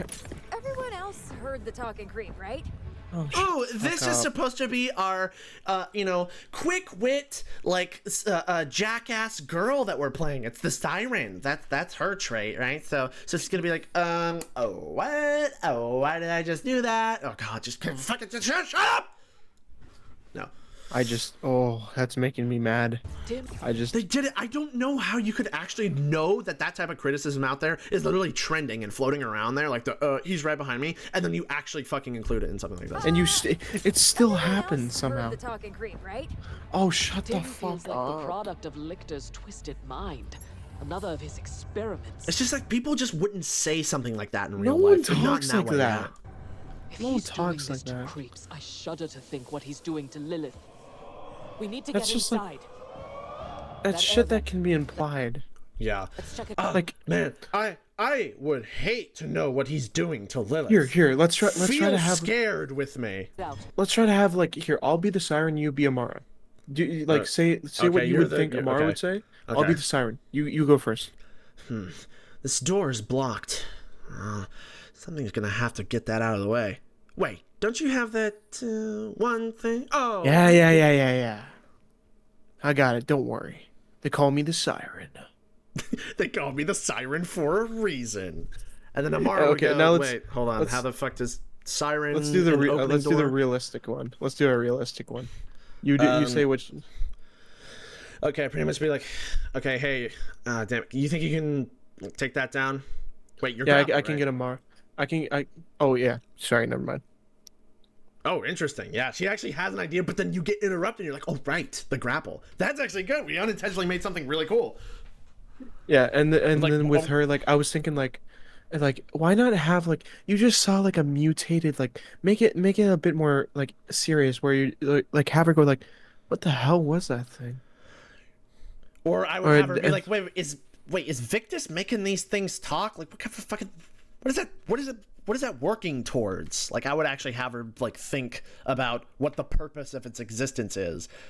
And this is where you can even get more interesting, where you have other Vault Hunters probably be a bit more stupid, where they don't infer as well, where that's where they would be like, I heard that thing talk, right? We're all seeing the same thing. It was seeing the same thing. Yeah, okay, was talking, weird.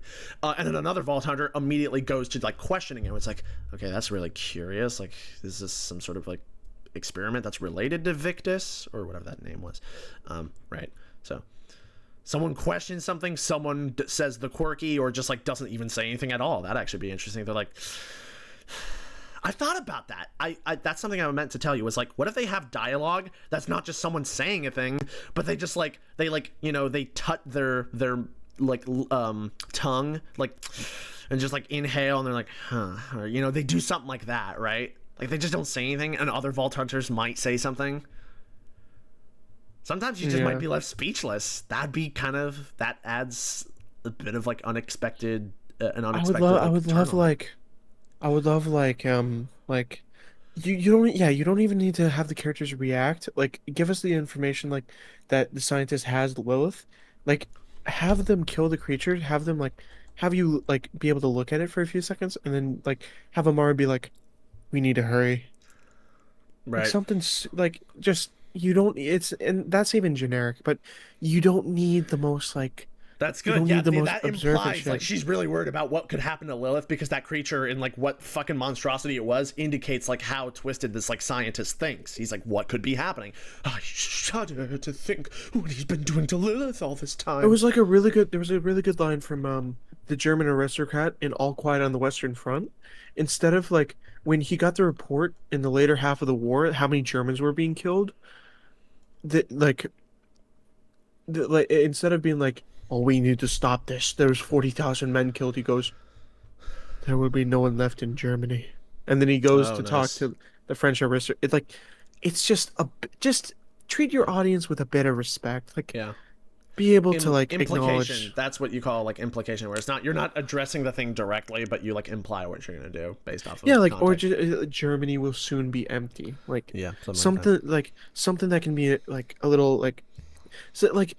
If so that's how you get ominous statements. That's why. Or you like, could say something like, what should I fill of the vacancy I'll leave behind? Like, you know, something like that. Like, what will fill the void I leave behind of like Germany? Yeah, or like, something, you know, whatever. that's the thing. That's it's such an easy thing, because with these like more open-ended statements, you can really get people to feel chills because like their mind is racing. Point about artistic interpretation. It could mean multiple things for different people. There's but nothing. If you just tell There's someone, nothing concrete. I feel scared for Lilith, then it's like everyone's probably going to look at that in one way. If you're not too concrete with how you're trying to make people feel, that like the mind will do wonders. Like people will react in completely different ways. Yeah, like, you know, like the dark is scary because it's like you don't know what's in it kind of thing, right? It's like you leave a lot to interpretation. It's like, what the fuck does he mean by that? Like, I know enough of what he's implying for me to be scared, so it's like it's getting me. But like, it was like Negan's threats. It was like like also in like Negan didn't have to go like he didn't have to like immediately come out and say, I'm gonna beat the holy hell out of one of you. You know what he did first? The two most clear threats he makes. He's staring at you, looking at his bat, and instead of immediately threatening to hit you, I remember he has to go. He goes, oh, I gotta shave this shit. And then he just keeps he does laps. He keeps just walking around. I'd love looking, to have like a staring at Negan them. like right hand man to the Timekeeper. Like that'd be a way to include Oh, like a bit of like like a handsome, Simon. Yeah. Oh my god. Like a bit of like some of like handsome, like that handsome Jack like vacancy that's being left, like that handsome Jack obviously isn't around to like fulfill. Well, like a charming villain where he's like a Timekeeper's like fucking like you know, he's just like a boss that works for the Timekeeper. One of his right hand men. That'd be good. Exactly. We'll see what happens. That'd be interesting. Also, I will bring up another thing. I really have to go to the bathroom. Let me just continue to absorb like Borderlands 4. Let me think about it. Wait, one more thing, just as dialogue and then go. It's her when she says really have Hermie really quick. It goes like Hermie is a little, he's like scared of this place. Not me, Hermie, of course. I'm like, or like not me, obviously. I'm like, yeah, you addressed fucking Hermes. Yeah, it's Hermes like, is why are you really saying creeped that? out in here. Not me, obviously. Hermes. It's Yeah. like, Now that we're in the It's like you already pointed out that the creature is fucking scared of the place. Why would I think that you are? This is how this would work better. And then you say, this is a scary place. Hermes kind of shaken up. I mean, not me, of course, because I see this every other like fucking Tuesday. But yeah, okay, come on. Or just have her go, Hermes? You okay? Right. Like, have her like imply shit. But I'll show you. I'm gonna like. You plan on going to bed soon? Yeah, kind of. Like how long? I mean, just a few more things I'll show you, and then my ass is tired. I kind of want to fucking just lay down. Yeah, I have a few more things. I have like 5 more things I'm gonna show you as well. Like That probably are 5 hours long each. Yeah, exactly. And a lot of detail. After I'll take like 10 minutes to go to the bathroom, and then like after that, yeah, I have to really go. That's a taut log you're gonna have to wedge out of there. It's also just like I'm gonna try to absorb some of like I'm gonna rewatch the Borderlands 4 trailer again, try to absorb a bit more. Yeah. All right, yeah. Take your time. I'll be here. Yeah, I'll be right back. Then we'll text me if I don't get Discord notice because OBS is silencing stuff. Gotcha. Okay. And you said you wanted to kind of get going, so I won't hold you. I expected the stress to make the shit more difficult. Nah, no experience today. Yep, if there's no sound effects like that, man. Oof. I would love Battlefield like sound effects and like explosions. Like Tannis says he doesn't get like this isn't even related to Borderlands. Tannis said he didn't get the immersion of Battlefield 1, and it just confused me. Like watching this footage with no like HUD, it's just like it's got something to it. It's like it's telling a story. Battlefield 1 gameplay, like just like the it was, in fact, it was called like cinematic Battlefield 1 gameplay, like no commentary, no HUD, like pretty much what you're watching now. And it was like, it literally like made me cry because I was just like thinking about like just how scary like war was and like being in that situation. Yeah, Tannis must just be like too much of a bitch to like think about shit like that. Like he just doesn't have that perspective yet. Or he just chooses to be like annoying, like just being Tannis.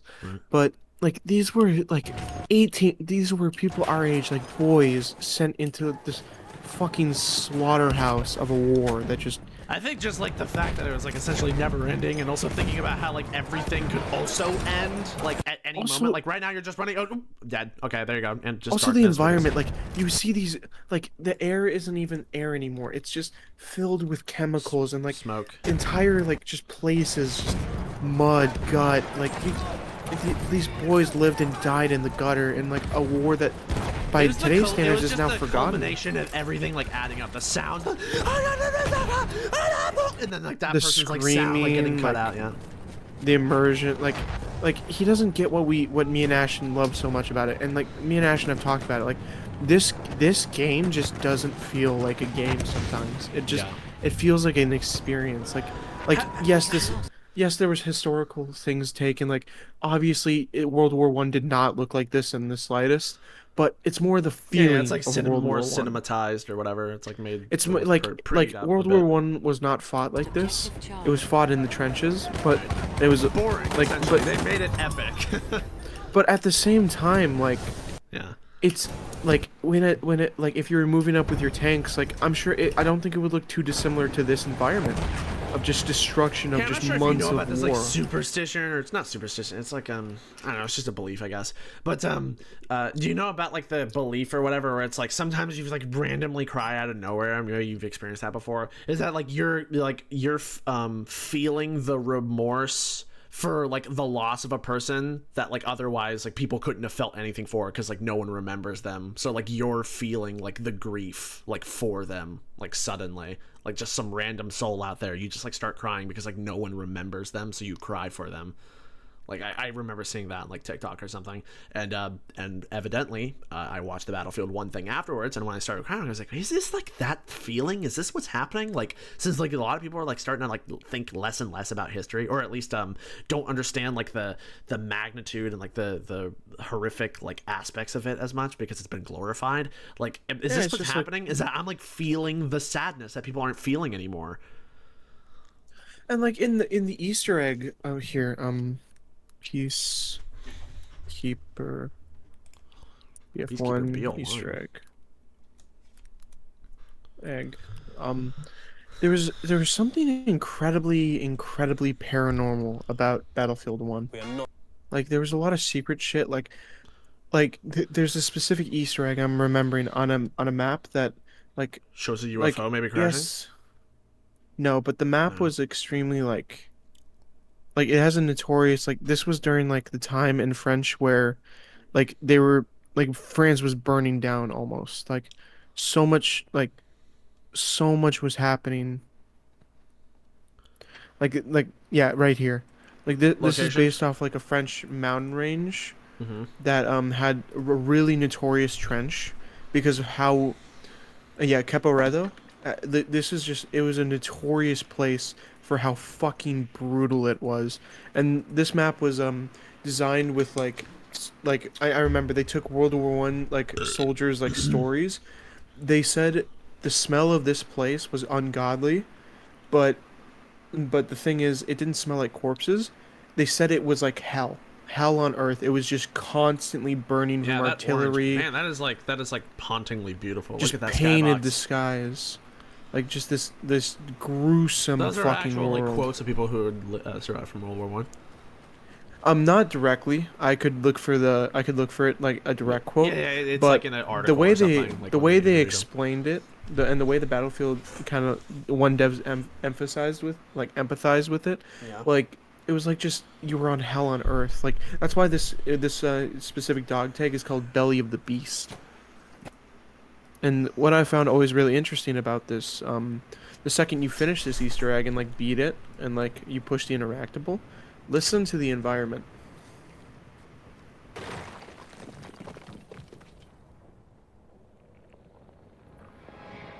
Is he alone? Yeah. Oh, it didn't make the sounds. What? Why didn't it make the sounds? What's the sound that you're looking for? When you complete this, you'll hear screams from the really? nearby town, and it's super fucking unsettling because there's already this really unsettling feeling of being alone in a multiplayer map. Yeah. It's already extremely unsettling, especially like when I was doing it late at night. But I remember those screams made my hair stand on end. Like they were just really unsettling. Got it.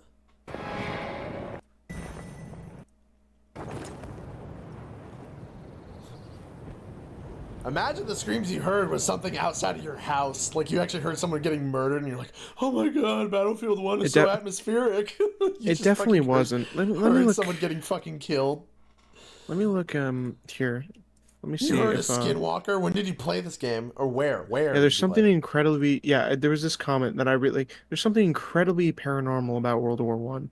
Like just the nature of this conflict. Like there was no such thing as like good or bad. Once you swipe away like the volume and activity that war would usually bring to these locations, it leaves like a vacancy. It's like, you finally see like what your actions are doing to this place. It's just hell on earth. I might have been playing it a little early. I've been wanting to do that recently. I actually wanted to go into like some of these maps just like by myself because I'm like I don't look at like the aesthetics or I don't look at them. It's a fucking experience to see the design, the art, and just I would recommend doing it late at night. Ignore like so like easily because you're like so caught up in the game.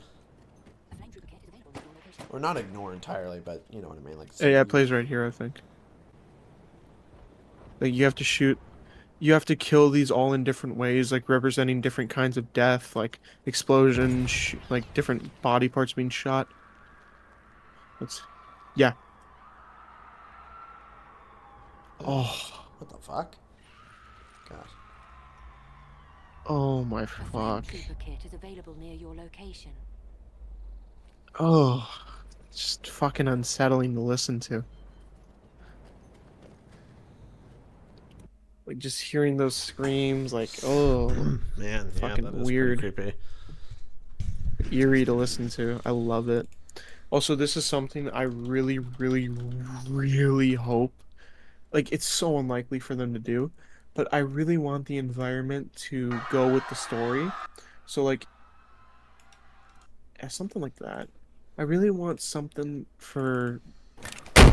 I want like, the environment to match the storytelling. So like, if we're having a super climactic boss fight and like destruction is happening and like imagine. Oh yeah, if an entire like tower toppling while like a massacre is occurring.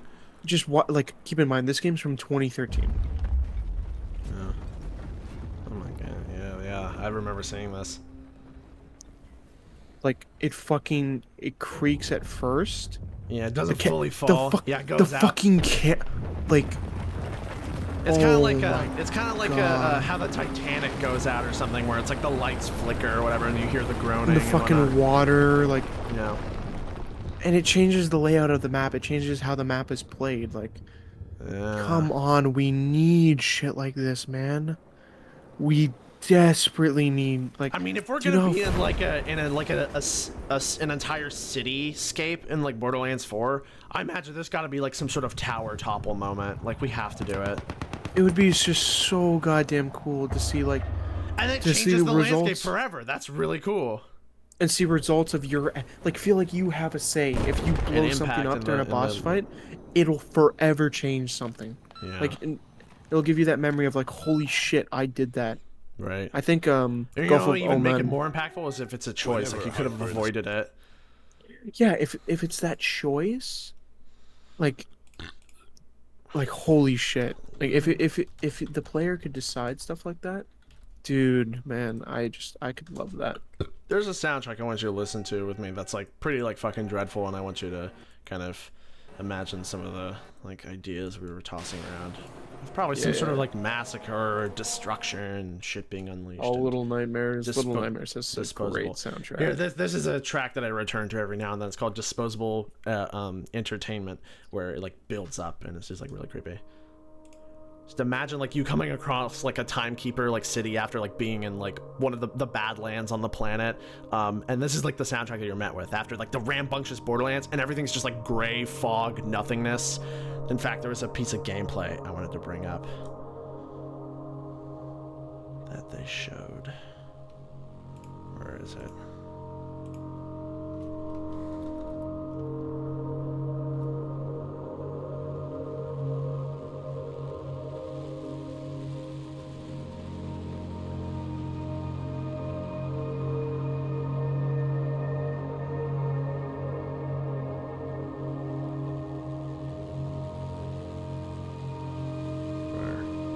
Come on.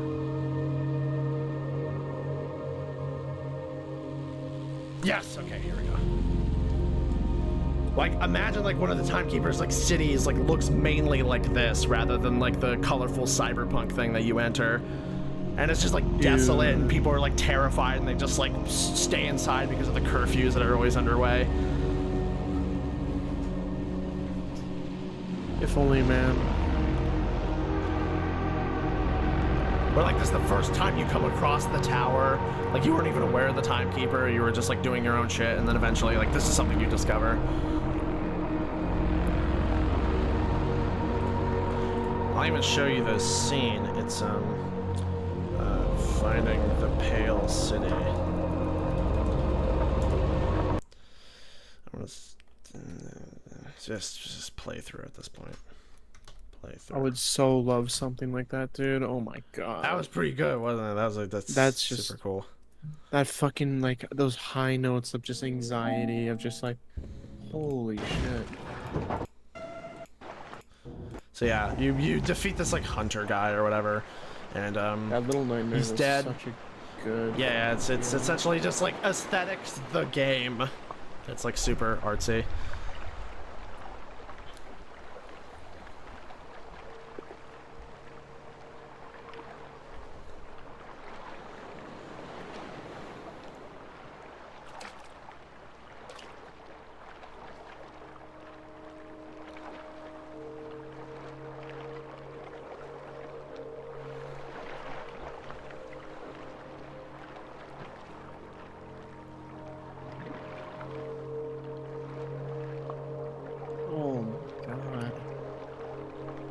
I gotta play this game. Yeah, it's really cool. Yeah, there's like a big emphasis they put on like TVs and stuff, and people have disappeared mysteriously. Ooh, that sounds fucking fun. Something about like control, like maybe they were sucked into the TVs, they're hypnotized. Kind of like an inside kind of feel. Yeah. Yeah. I love games like this. That just like it's almost like piece by piece, like fragments of like the world that's like reaching you to like tell you a story. You're like, okay, there's like TVs, and then I don't like these games every year. Don't get me wrong. I don't want them like constantly. Of course, yeah. But oh my god, like once in a while, wow, like Limbo. I love this like reveal here, like as you, because look at pans here, and this is where the city is revealed.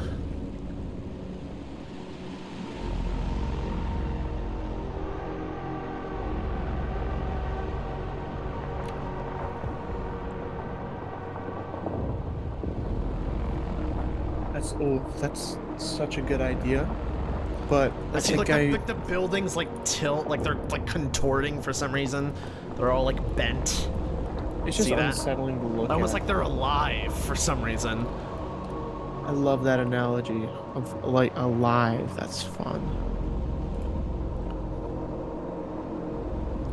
Or like the world is breathing, and or like this is some giant creature that's like adjusting itself in its sleep.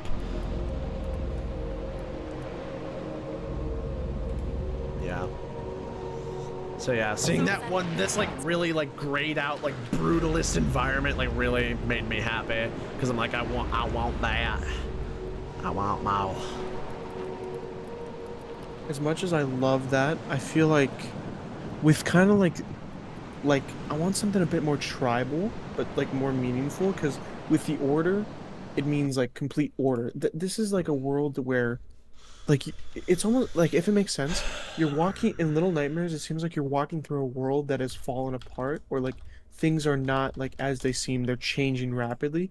Where with the Order, since it's a dictatorship, it has never changed. So I feel like it should be very tribal, very like equally as ominous, but like a feeling of order, of like you're walking amongst like a society that has not changed its ways since before. Something I was thinking like, about, like even born. about some like a villain for like my own story or something was like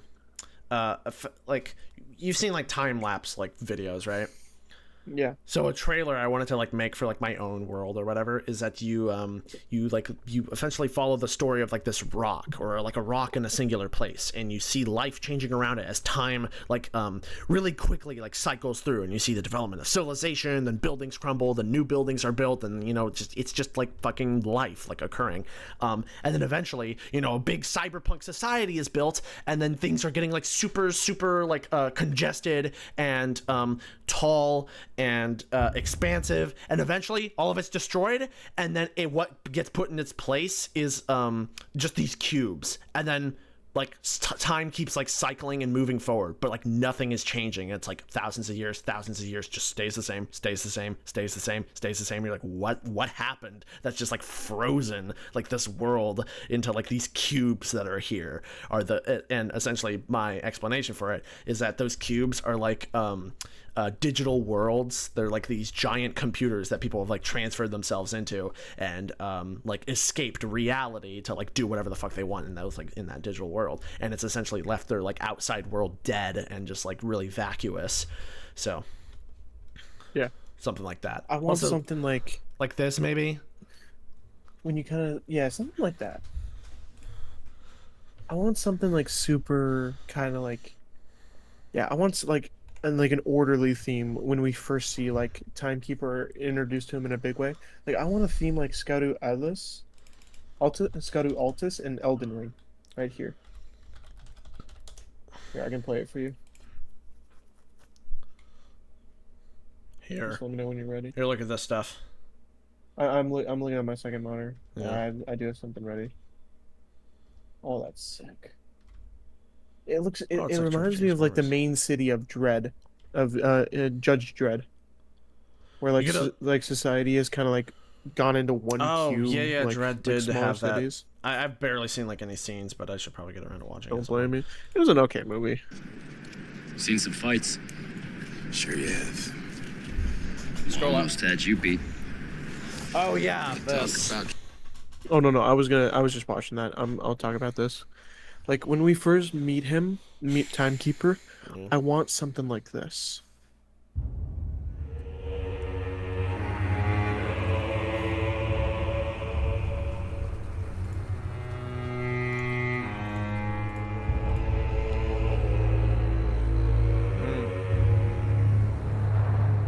Like if we're gonna be like kind of getting to explore like the history of this forsaken place that has been like stopped in time by this one guy that is kind of like never been able to like progress because they've always been under the shadow of the Timekeeper.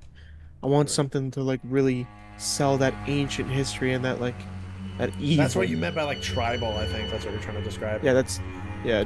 Like it's never developed. Like it's literally an old society, like stuck. Like and it's like an orderly and tribal in the sense of like orderly. Like it's a choir all together. Like the guards are like all like perfect, all standing there. Like everyone obeys. Like it's like in his eyes it's perfect. What if a way but to obviously like communicate that everything is like sort of like super like synthetic and like robotic, surgical, like linear. It's not life essentially. It's all just something channeled into like like almost like the cube I was describing is just like stuck in its way. Is that you kind of do like what the Last of Us composer guy did, where they had You know, like, right, he was only playing with 3 fingers. What if you have, like, your choir singing people, like, stop or, like, cut up their singing, like, yeah, like, almost like it's beeping, or it's like, it's like communicating in Morse code. It's literally, like, the most robotic, like, form of, like, order and, like, sanitary life that you could possibly experience. I would love something like that. That's a pretty cool Also, building. I like that. Or if they want to do the modern, like, more, like, not as creative route, I could see something like Eclipse from Genburn. Something like, it's still ethereal and still kind of, like, out there, but it's got, like, the perfect intensity and feel for, like, per se, like, if you want to, like, give him the vibe of, like, how he's just progressed his society enough to be modern, but still clearly holds him back in some ways. This is kind of sells that. Oh, that's cool. This is definitely what they're going to be doing. From the soundtrack, some of the soundtrack bits that we heard, it's already sounding like it's getting there.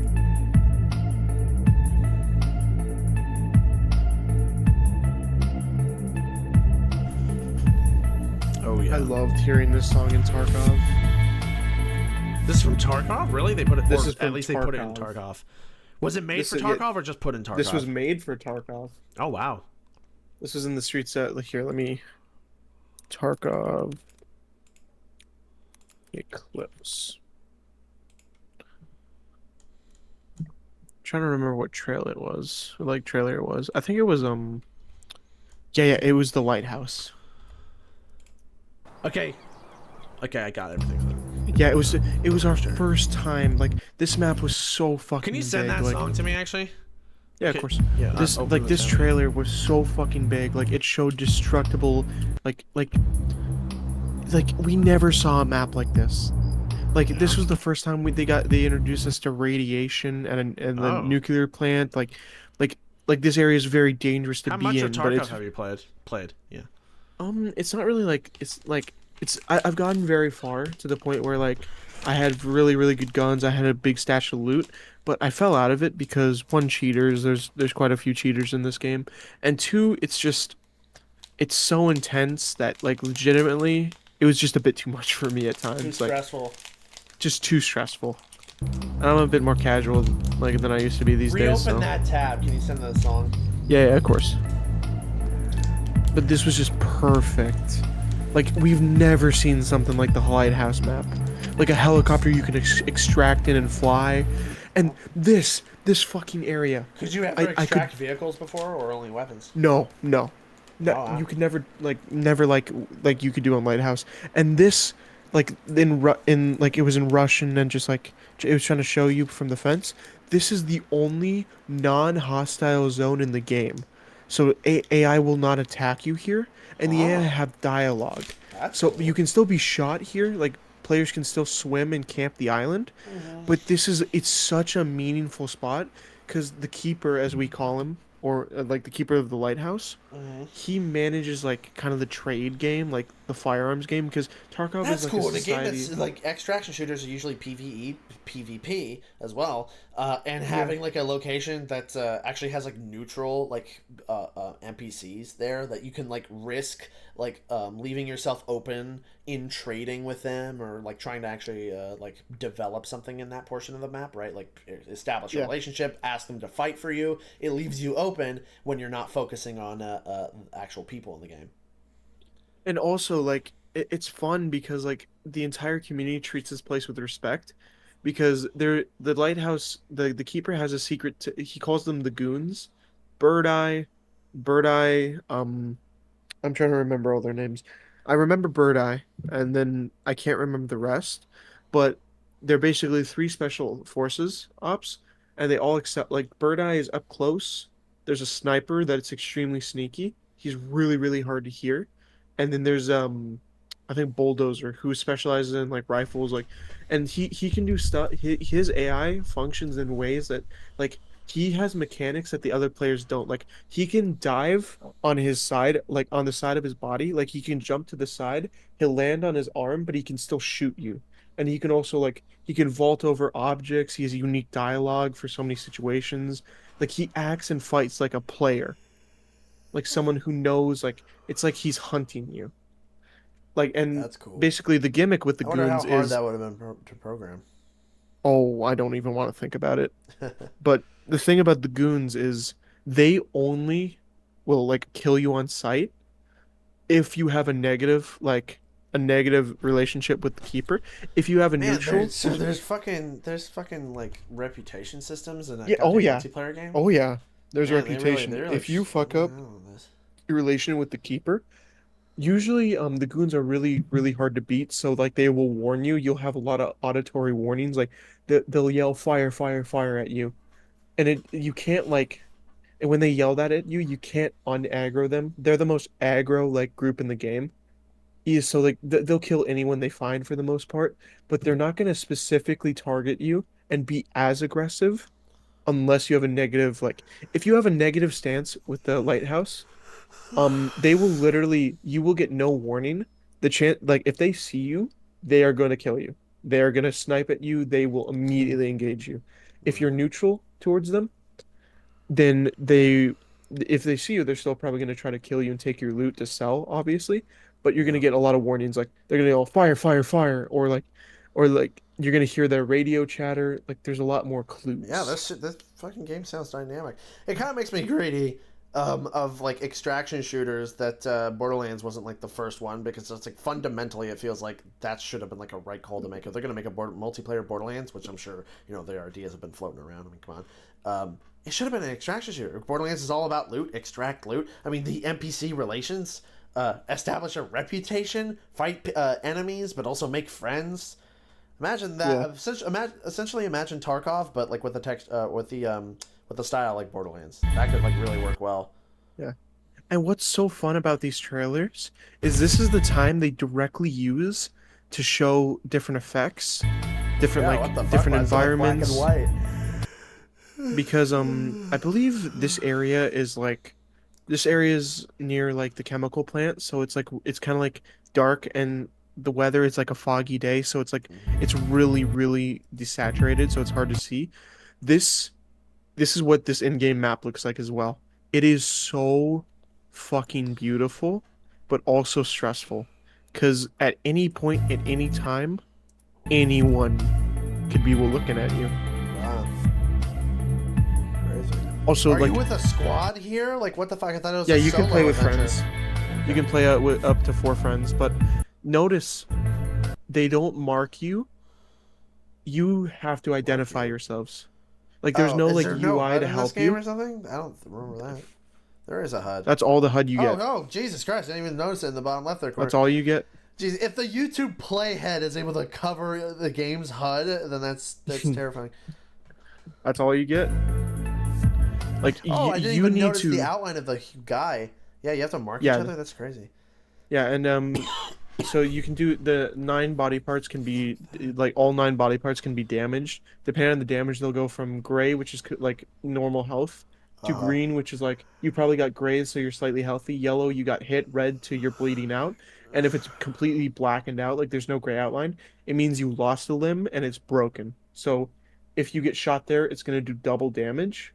But you can get the limb back with a survival kit where you repair the broken bone. But those are extremely rare. And usually only high-end players will have it, like people who have found it through raids or just were good enough at the game that they always survive. They manage to sell a lot of money. Like kind of like that. For a game that stresses you out so much, you seem quite passionate about the discussion. It's just, dude, no game has ever made me feel like Tarkov. It's just such a unique... I should fucking try it then. I have to warn you. Yeah, it's probably it takes a lot of patience. Yeah, it's a lot of patience to get used to. Not even sweaty. It's just slow. Like, you have 40-50 minutes of these raids. And also, this is also like where it teased we finally got inspecting animations. Like this trailer was so fucking big for Tarkov. This is when Tarkov really started to like catch people's attention. Like, holy shit, this game is detailed. Only 3 years ago. Because this is where Tarkov really started to innovate. When did you start playing it? I started playing. So this would have been So this would have been 2021. This was December. I got it around May of next year, so May 2022. Also, my favorite thing. I just. Oh. It's a good trailer. Send me the song. Gladly. I won't forget that. Okay. That's another thing. When you die, it's like they try to make it pretty realistic. There's no kill cams. You blank out.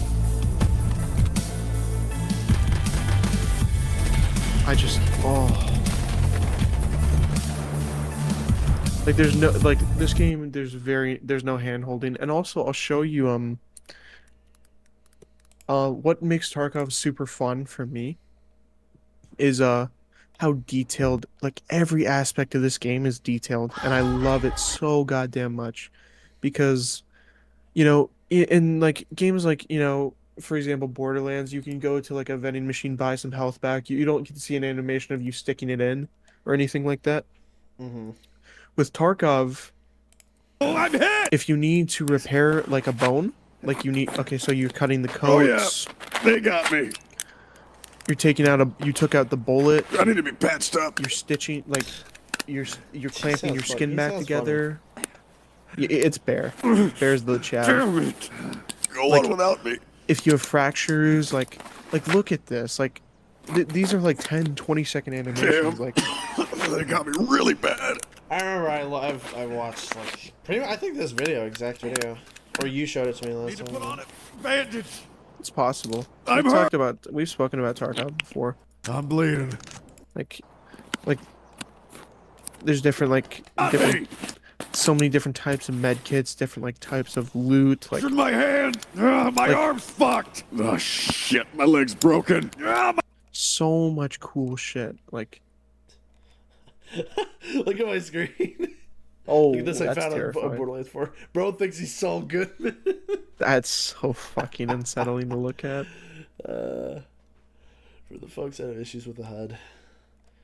But you know what? Even I don't even fucking know what I'm looking at here. This might be Metroid, but this looks stylized. It's unique. It's like a circle. You have your items like essentially like oriented around the screen.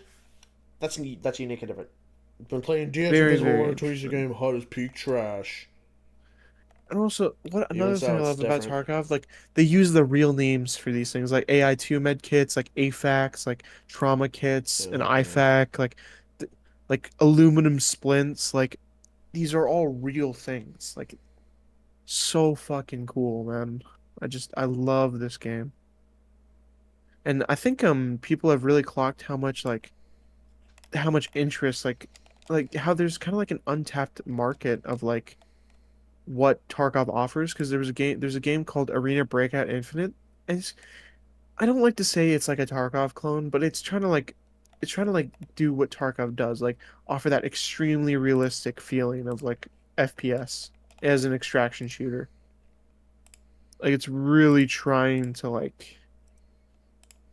do that.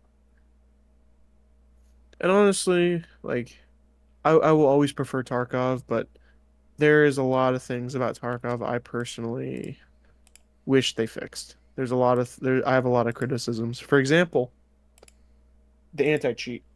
For a game that costs as much as Tarkov, that can cost as much as Tarkov, because they charge a lot for it, like depending on your edition. Because the editions can be pretty pay to win. Like they offer better stuff, like blatant better like supplies, advantages. Like people play this game a lot. Like people pay for it. I'm gonna have a fun time listening back to your passionate dialogue of Tarkov, which I have no experience in, and actually hear stuff that I'm only paying attention to about 50% of the way currently. It's gonna be so great. In fact, I happened to the last video that we made where I was so there's some person say I couldn't hear you, or I just actually wasn't entirely listening. And I was like, hey, I like what Ian said there. That's good.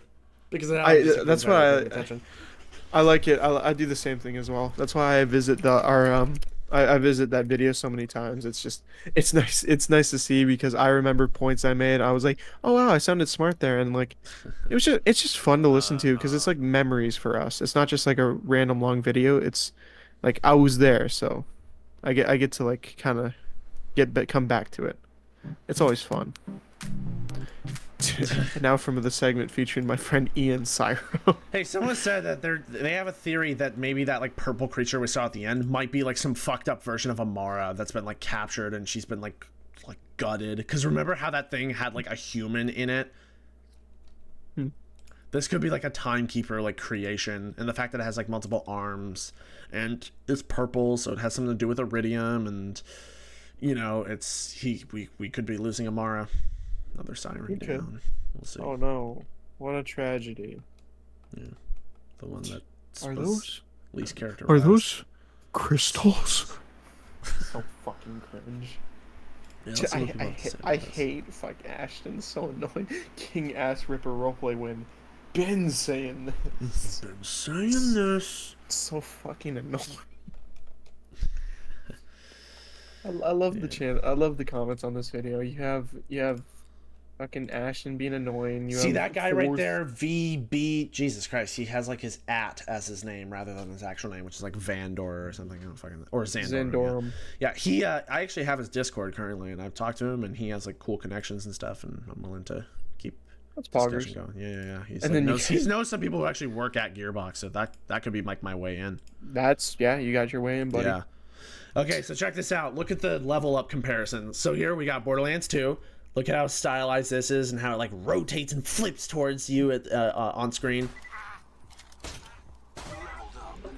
Oh, that's Big so text, fun. Makes a like a weird like whooshing noise. They actually had that in Borderlands 1. And then here's Borderlands 1. Had style, it had flair, and then now look at Borderlands 4. Oh. Let's talk a little bit about action skills. Please just fucking donate your HUD to Call of Duty, okay, and call it a day. Oh, that hurt. That physically hurt. Yeah. I felt emotional pain from that one. Why'd you show me that? Who even are you? Can I see my past comments? I think I can. I cannot. Okay. I'm sure I've left here. I gotta see what other videos I've left comments on. Man. That was good, man. Handsome child. God, I remember seeing this. Alright, this is a song from my top video right there. Magnum opus. I think I can play the violin like Jack. You think, or do you know?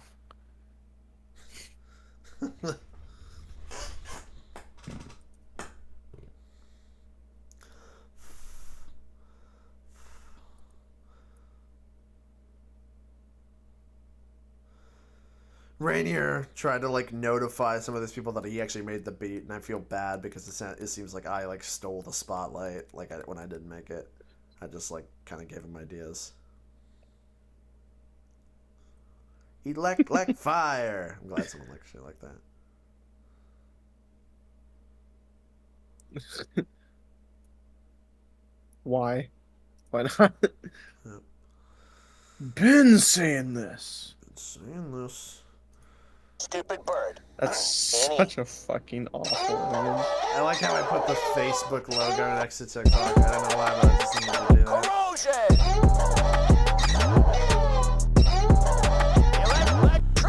That's so fucking awful. Oh man, I have such a big video to add together. There's a lot of like dead space, which I'll be trimming down. But hey, it was a good night. Good conversation. Yeah, I got to get a lot of I mean, I got a lot of progress on my video. I got like you managed to get in a bunch of discussion of Tarkov in, so consider it already a fucking big W. Yeah, got some good thoughts. I think my closing thoughts are my opinion on Borderlands 4 is looks good. I'm worried. I will be worried. I would be worried either way. I'm worried. I really don't want to be worried, so I'm really worried that I'm going to be worried. But the reality is, I know, like the little things we're seeing, they're not really that little. They're gonna they will be pretty apparent when you play the game, I think.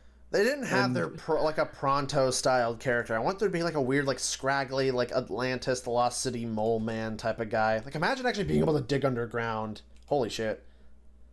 And I want him to jump Venture, on a cannon Overwatch? that comes from the ground and go "Woo!"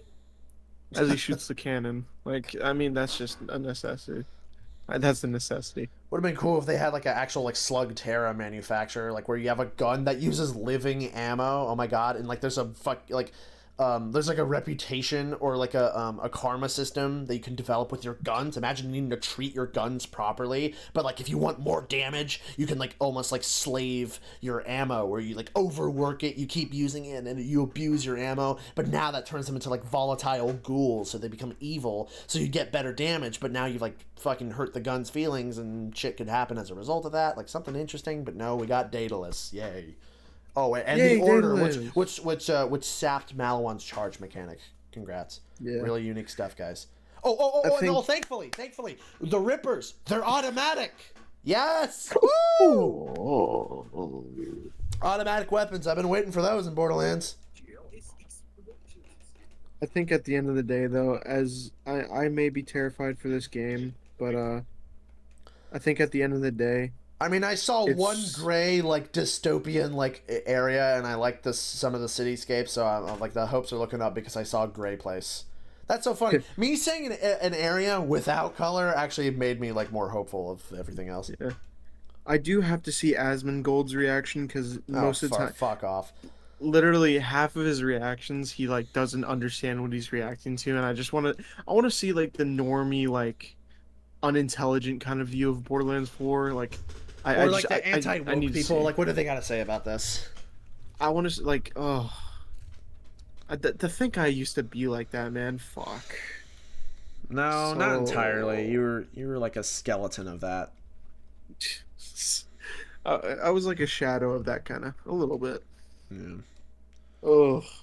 Yeah. Yikes. Yeah, Tomorrow I have like a lot of like mood board stuff that I want to show you, because in fact this was stuff that I had like collected for like my envisionment or like Borderlands 4. Like here, when you're talking about like the Order and like the imposing like scary kind of like environments, right? Like this was something I was like envisioning. Like imagine you actually being in like you remember how you said that Pandora is like an underworld in your eyes or something? Imagine us like visiting some sort of like underworld type place like this where it's industrial. I think of it as Roanapur. I think of it as like that final location, that it's like the bar at the end of the underworld, like the final stop on the way to hell. Right.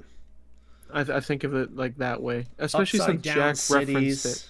Like I reference it as Jack's like the road to hell is paved with good intentions, right? Like I think like it doesn't imply anything. I just find it convenient he mentioned like that kind of idea, and I'd like to see like I felt that from Tales, kind of like everyone in Tales, like Tales 1 at least, really had that kind of feeling that they knew how to survive. And even then, like I think of Pandora as like it attracts like junkies, like adrenaline junkies, vault hunters, like the criminally insane, like it almost has like a weird, like kind of like pull to it, like the destroyer inside of it is like trying to like coerce people and like flourish their greed. It like pulls in like those who don't really want to follow the rules, who want like a more lawless like life. Like, like Reese never seemed like it, but he really adapted to it. So you gotta have to think about it. Like, oh Jesus Christ, yeah, Vaughn. Oh my God, yeah. Until like just ignore 3, but like. He really adapted to that life, and it's just like you kind of have to sit there and wonder, like, did they have this in them all along to do like? Because when Reese talks with Jack, he's like one of the options is I did what I had to do to rid the world of you, and I sure as hell would do it again. Like that kind of thing, and Jack directly goes like he directly says. I'll spare you the amount of times I've told myself exactly the same thing. I like that. Yeah. Hey, whatever keeps you. And I also like how Reese calls him out on like okay, this is the time, this is the moment you're gonna give me though. We're not so different, you and I, right? Like, and then Jack immediately goes like, "You're a lot better than I am, dude." Or you're a lot better at killing than I am. Yeah.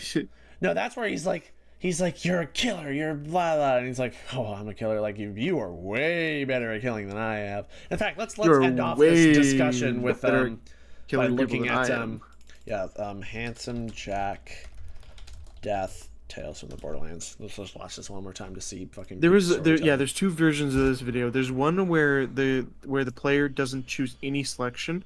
That one's really good. That one's like really good to hear more about Jack. Is it this? But the one where I think so. But the one where he answers really? him.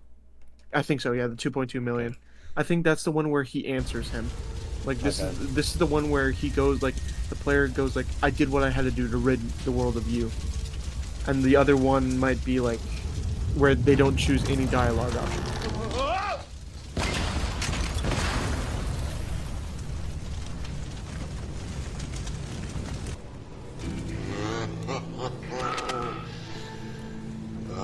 Damn it.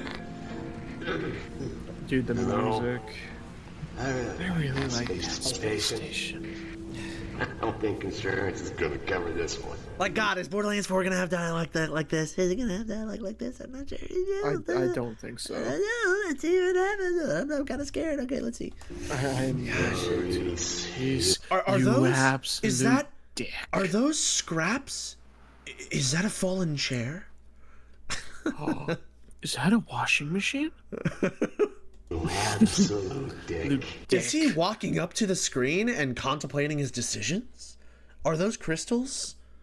Is he walking the road to hell? That's paved with good intentions? I built this place. My My own own two hands. And a couple hundred expendable workers. How does it feel, Jack? To lose? I like this option. Again. No. Feels pretty goddamn If I'm shitty. honest, kid. This kid Feels pretty pretty shitty. I'm proud of you, kid. You didn't stop at anything to kill me. This is the part where you give me the "we're not so different" you and I speech again. Oh God, hell no. You're way better at killing people than I am. How many people do you think will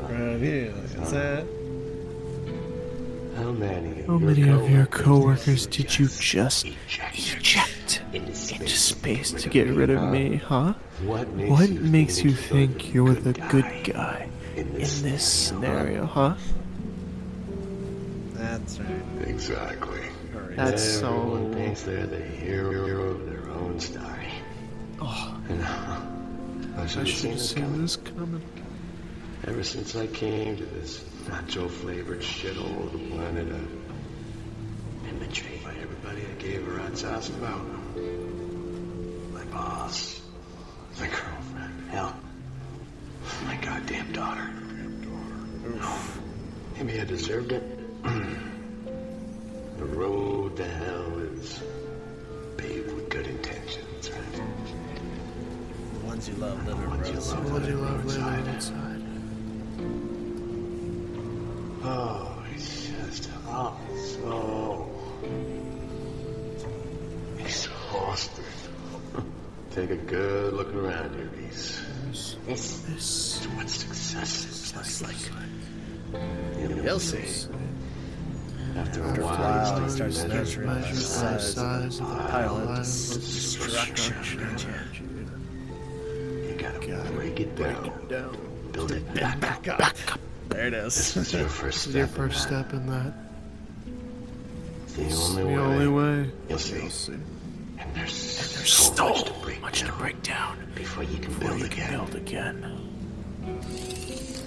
That is fun to read. That is fun to fucking recall, man. Good memories. You can take me out? Shit. You ready to do this, Reese? You kill me. You kill yourself. Yeah. And that's a sacrifice I'm willing to make. This is what commitment looks like. This is leadership. This is being a goddamn hero. Everything you're not.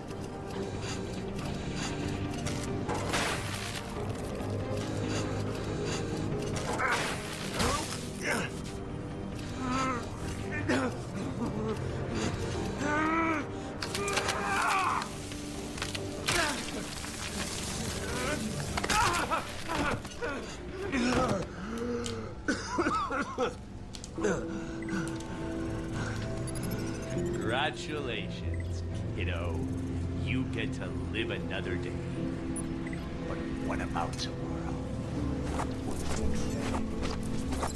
Because I'm not going anywhere as long as you got those cybernetics in you.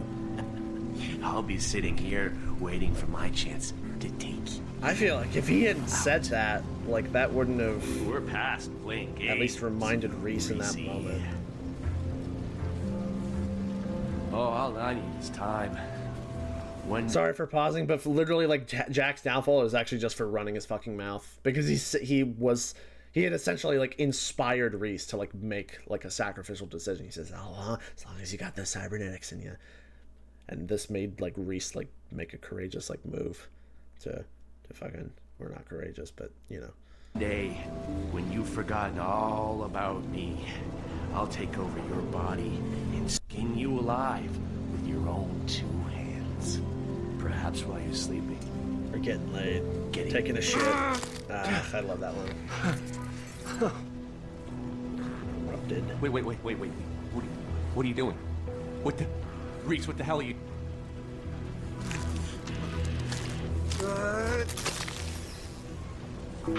No, please don't do this.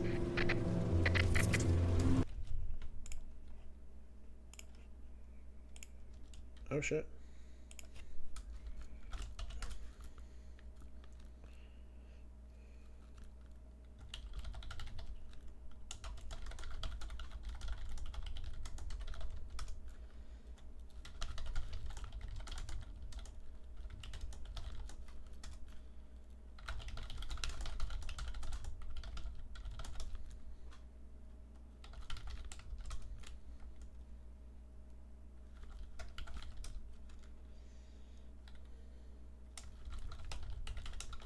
Yo, what happened?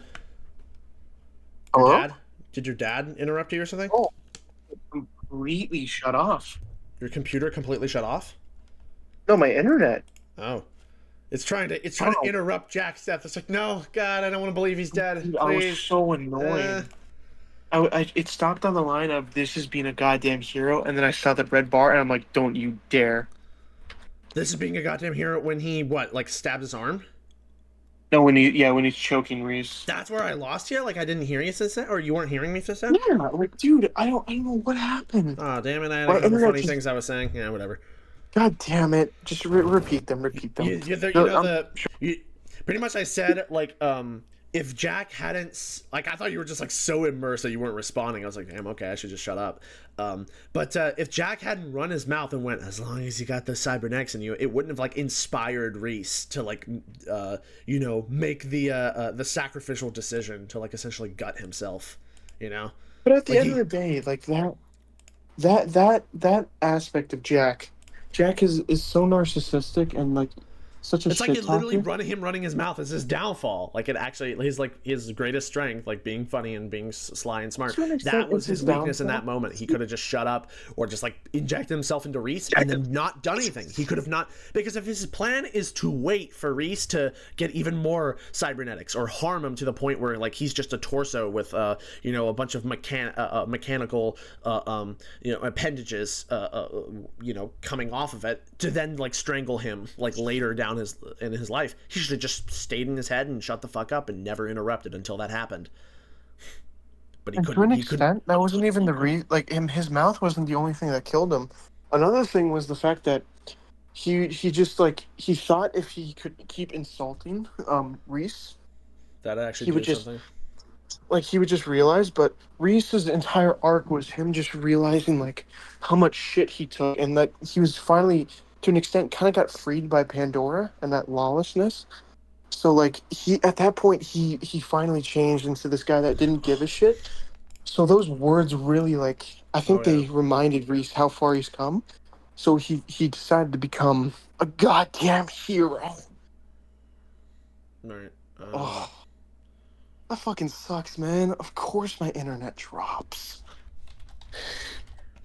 Oh, Jesus. Borderlands 4 trailer music. Yeah. I love the pride flag as a thumbnail. If you've played any, I did that. I do it for segmentations. Like, you know how you have tabs and folders that you keep, like, it's pretty much to organize things from like battle music, like trailer music, credits music. I have them in the playlist there. Yeah. Here, I wanted to watch this at some point. Okay. You're not. Yo. Oh. Everything you're not. Dude, the fucking acting in this game is like so good. It's what me and Ashton like to call "Why Yes I Am Thirsty" dialogue, where it's like super just like believable. It's not only naturalistic but also like performative, and it just strikes the perfect balance. And "Why Yes I Am Thirsty" is a quote from No Way Home, where Dr. Octopus is asked whether he wants water, or like if he's thirsty, he goes, yes, I am thirsty, because he's still like a fucking villain, but like, you know, he's a human, he has limitations. So he's like, yeah, I'm thirsty, like, right, like I'd like some fucking water right now. And Aunt May gives him the glass of water, and yeah, he just really liked how that panned out, and we've been like labeling it as a category of dialogue, just the way it's delivered, yada yada, you got it. So yeah, I like that. Leadership. This is being a goddamn hero. Everything you're not. Oh, that's the line that did it. That got Reese.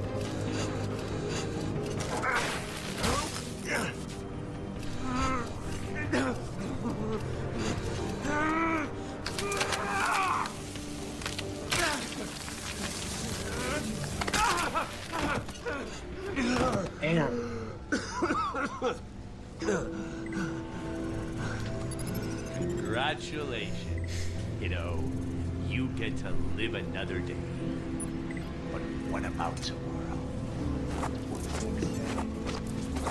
Because I'm not going anywhere as long as you got those cybernetics in you. I'll be sitting here waiting for my chance to take you out. Yeah, gave him the idea. We're past playing games, Reese. I really like the framing in Oh, this next shot we're gonna see. One day, when you've forgotten all about me, I'll take over your body and skin you alive with your own two hands. Perhaps when you're getting laid, taking a shit. I wish you let him finish that one. Wait, Oh no, the upcoming one. What are you doing? What the... Reese, what the hell are you...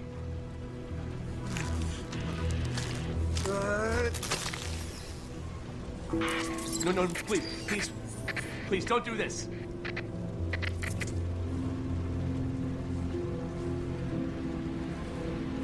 No, Reese, you don't know what it's like.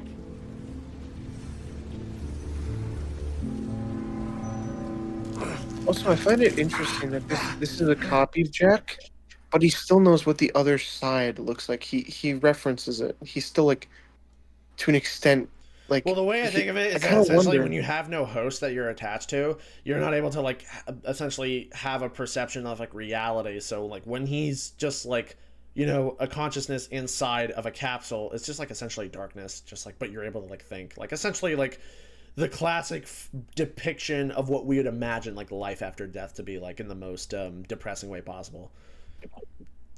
Yeah, just existence stops. Please. Hey!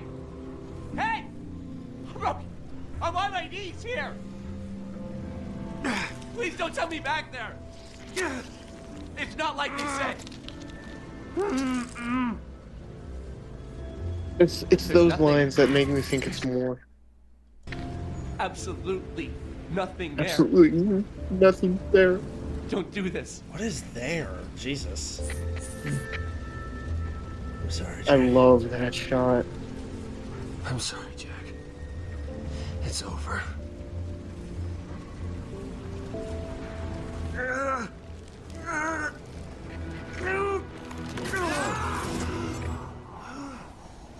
Don't you fuckers.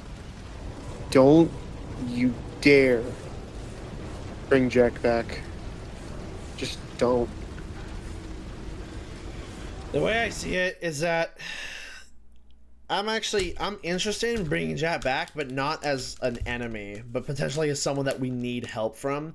And what if you don't want it to be direct, you can have Jack live through Reese, because he has possessed Reese before. Like, he's acted like a dick through like Reese's body, which, by the way, that kind of like makes his whole like interest in like fucking putting an exoskeleton in him a bit redundant. If he could have like controlled him anyways, like just convince Reese. It's to, a like, little increase of his an strength. it's an inconsistent motivation.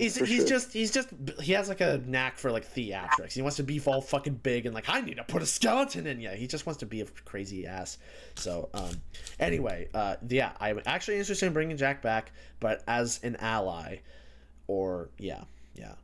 But still, I'm like, yeah, I'm mostly leaning towards no, but there is a potential proper way to do it, and it's that he's learned, and or he lives through Reese, or you keep it subtle where it's like Reese acts a certain way, or he like calls you like kiddo at like one point, just like casually, and you don't even like, he doesn't even notice it or like call it out or something, but you know what it means, don't you? Like, you know what that insinuates. Like, maybe he's sharing a body with Jack. He felt bad about his decision to essentially expunge him, and he's living with him again.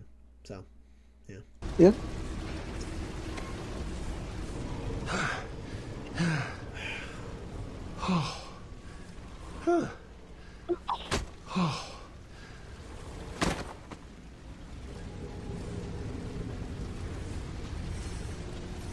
Also, I wish they kept Reese's redesign at the end of Tales into Borderlands 3. It was so good. Oh, like the silver arm he had and the jacket and stuff. And the silver arm, the black suit with like the fuckboy collar, like he had no tie. Like, yeah, it and you was could such see his neck tattoo much more. It was like the fact, like, he seemed like such a baby here, like a toddler into the criminal world, and then he kind of became molded by it. Like, he became more confident. Molded by the darkness. You were simply not born. You were simply sussing the darkness. Are you on your phone? I was bussy. Are you on your phone? My internet's still down. Oh shit. Okay. Yeah. That would explain the compressed fucking audio. I was like, why are you suddenly sound like you're in a Flash game from 2007? Yeah. So I get what you're saying. Like, he carried himself with much more confidence. Like, he kind of showed a bit more like neck. He had a different attitude. He kind of got humbled a little bit too, or he humbled out. Yeah, he did. Like, have you seen this video? This seems like something you may have come across. Why Tales is the best Telltale game. It's Telltale, yeah, 100%. You have? Jesus Christ. Ugh. My God, am I watching a funeral? Like, holy shit. That's the... What is this intro music? Fucking hell. Here. I'll watch this video, and then that one, like, short film, and then we're done. Here. Oh shit, it has 11 likes now. Good job, him. Yeah, this little gem was recommended to me when it had like 50 views. It's really good. I love finding videos like this. You hear it okay? Yeah, I can hear it good. Desolate, bleak, inhospitable. These words best describe my first experience playing Borderlands back in 2009. Over time, I've come to appreciate the simplicity of the original Borderlands even more, especially today when the gaming industry feels increasingly stagnant.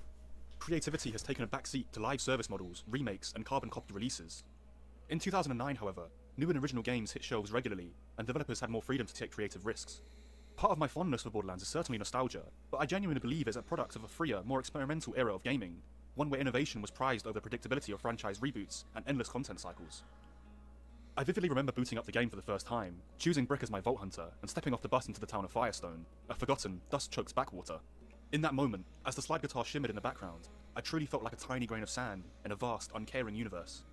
Unlike later entries in the series, Borderlands thrives in its smaller scale. That really reminds me of the point you made in my first Borderlands 4 analysis video, where you're like, when we were listening to the wind shear waste ambience, like the first area of the game, you said, like, there's like this really like sells you at the idea that you're just like in the middle of the cosmos out there somewhere in the distance, right? And this is like just this like instance that you're just like sharing amongst each other with like the Vault Hunters is just this guy trying to take over a planet, and then you fucking you know, you dust him, and then there it is. That's like that chapter of like this vacant planet that like usually never sees much activity. Boom.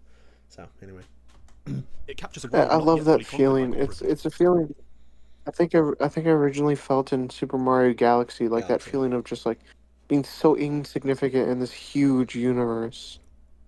but now as It's just Borderlands gets like, crazy. as it's like creeping towards the whole like war thing, which we all want, it's so interesting. It's like we want the war, but at the same time, like to pursue like the grandiose like plot that we want to see, it also comes at like the cost of that like that zoomed out like low tier like conflict that the first game had like essentially put you into. What is it? Not low tier. It's like a small scale. Yeah, whatever. It communicates the same idea, but I was trying to look at a specific set of words. to entries in the series, Borderlands thrives in its smaller scale.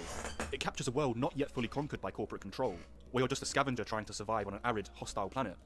A world that hasn't yet been turned into a profitable commodity. One of the key elements that shapes this bleak atmosphere is the game's colour palette. Muddy browns, faded yellows, and washed out blues dominate the landscape. These tones were typical of the 7th console generation, found in titles like Gears of War, Fallout 3, New Vegas, and GTA 4. But in Borderlands, this aesthetic feels intentional. More than just a technical constraint, it becomes a stylistic statement. The pseudo-western setting benefits immensely from this weathered, sandblasted look, echoing the decay and disillusionment that permeates Pandora. What truly sets Borderlands apart, though, is its iconic cel-shaded, hand-drawn art style. Excellently It phrased. exaggerates and emphasizes the environment, giving everything from weapons to vehicles, to crumbling buildings, a textured, tangible quality. The pen stroke details breathe life into Pandora's See, this is what I mean. world. Look, okay. I literally gonna look up like the concept art for like pre-sequel Borderlands 1. I was gonna say, like, I don't feel like they hire these type of artists anymore who actually bring like a certain exaggeration to things. Like, this might like actually remind you of like a certain like artist you could have seen, but yeah, I was, when I look at like the Borderlands 4 like Vault Hunters, like, you remember when people made the criticism that they're like Concordish or whatever? Yo, you're gonna die. You falling asleep? Hello? Hello? God damn, that fucking image, I hate it. Ugh. Yo!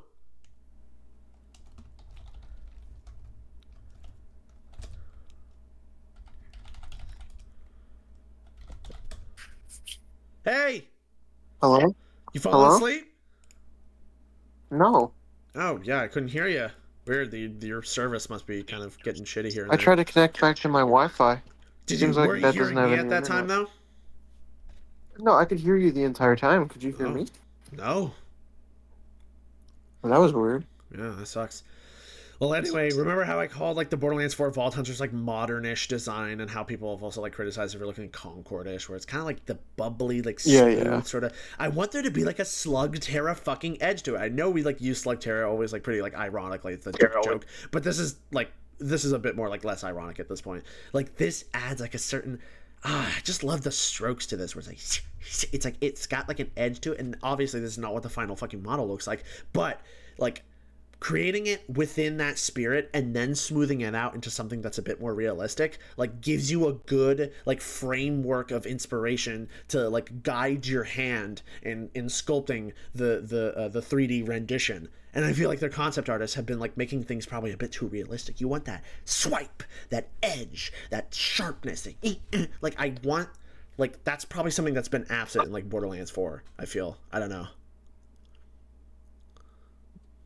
Exactly. Like, yeah, I don't know. Maybe that's what I was feeling when I was watching, like, when I was looking at these designs. Like, I remember from 2, like, Salvador had, like, an old trucker shirt on, like, an undershirt, like, spiked boots, like, a spiked, like these characters were just wearing whatever the fuck they got. I love this guy. Here, look at Yeah, this. he's good. Yeah, that's fucking incredible. Like, that's what I imagine. Like, I want, like, so much more personality. For some reason, like, this just may like sound shitty to say, and it's mean or something, and they won't like to hear it, but it's just like me trying to like feel out my thoughts. Like, I don't know, I might not even entirely agree with it, but like Like pretty much I just feel like the people who like do a lot of like the more modern design now are like art major like students or whatever who are like you're like millennials or whatever, and like the person who like made this art is like some like, you know, 40-year-old like nerd who could like be old enough to essentially be your dad or something, you know what I mean? Like there's like a certain like charisma that those type of people have that is different from the charisma of like a millennial art student, you know what I mean? That's of our There's age, just a certain feel to their art. or something. Yeah. There's a really specific feeling to that kind of art, and whatever it is, like recent artists definitely don't have it. Yeah. There's like this certain like almost imperfection, like there's this like obsession with like making things look as clean as simple as possible. Like these days, what I love is like we're allowed to have complicated character designs. Like that's allowed. It's just it depends on your execution. Yeah. Like I don't know what it was with like Concord designs are like actually really they're trying to be bummer. so like clean and simple. Right. In fact, oh, here we go. Here's like a good no. There was a good like redesign like Reddit post. In any case, I actually want to say that I do like how the character, like some of these like characters look, but because they have like a good silhouette, like they have like good variants here. I actually like the like idea of like a kind of like well-dressed like weird like pink hitman or something. But there's certain like things about like the bubbliness or like the smooth edges that Christ, it's hard to fucking formulate into language, but it's hard to look at. Here we go. Yeah, Turn my eyes. did like a little case study here where they're saying like you need to add like little quirks or something about like these characters, like a funny robot, right? Isn't like essentially like enough, right? It's like we're in a new like time, like maybe give him like a fucking like Hawaiian shirt or something, right? Like you want to like play with asymmetry, then give him like a fucking like arm that came from like another robot, and you know, if he's like shaped like a barrel, like is he like storing a fluid? He said like, okay, like if you're a robot, like why even need to hold on to something when that like gun can be a part of you? Like what if like his hand is the minigun, right? So he just like characterized these like a bit better, and yeah, just yeah. Okay, all right, I'm gonna. I think the thing that bothered me most about the Concord designs is like none of the personalities fit their designs. Like it also I the didn't art feel style of the game would have probably like it actually hurt it because it was realistic. It probably would have worked better if it was like literally just in Borderlands this like style almost in a way, because it was like crazy, but like it would have helped. Yeah.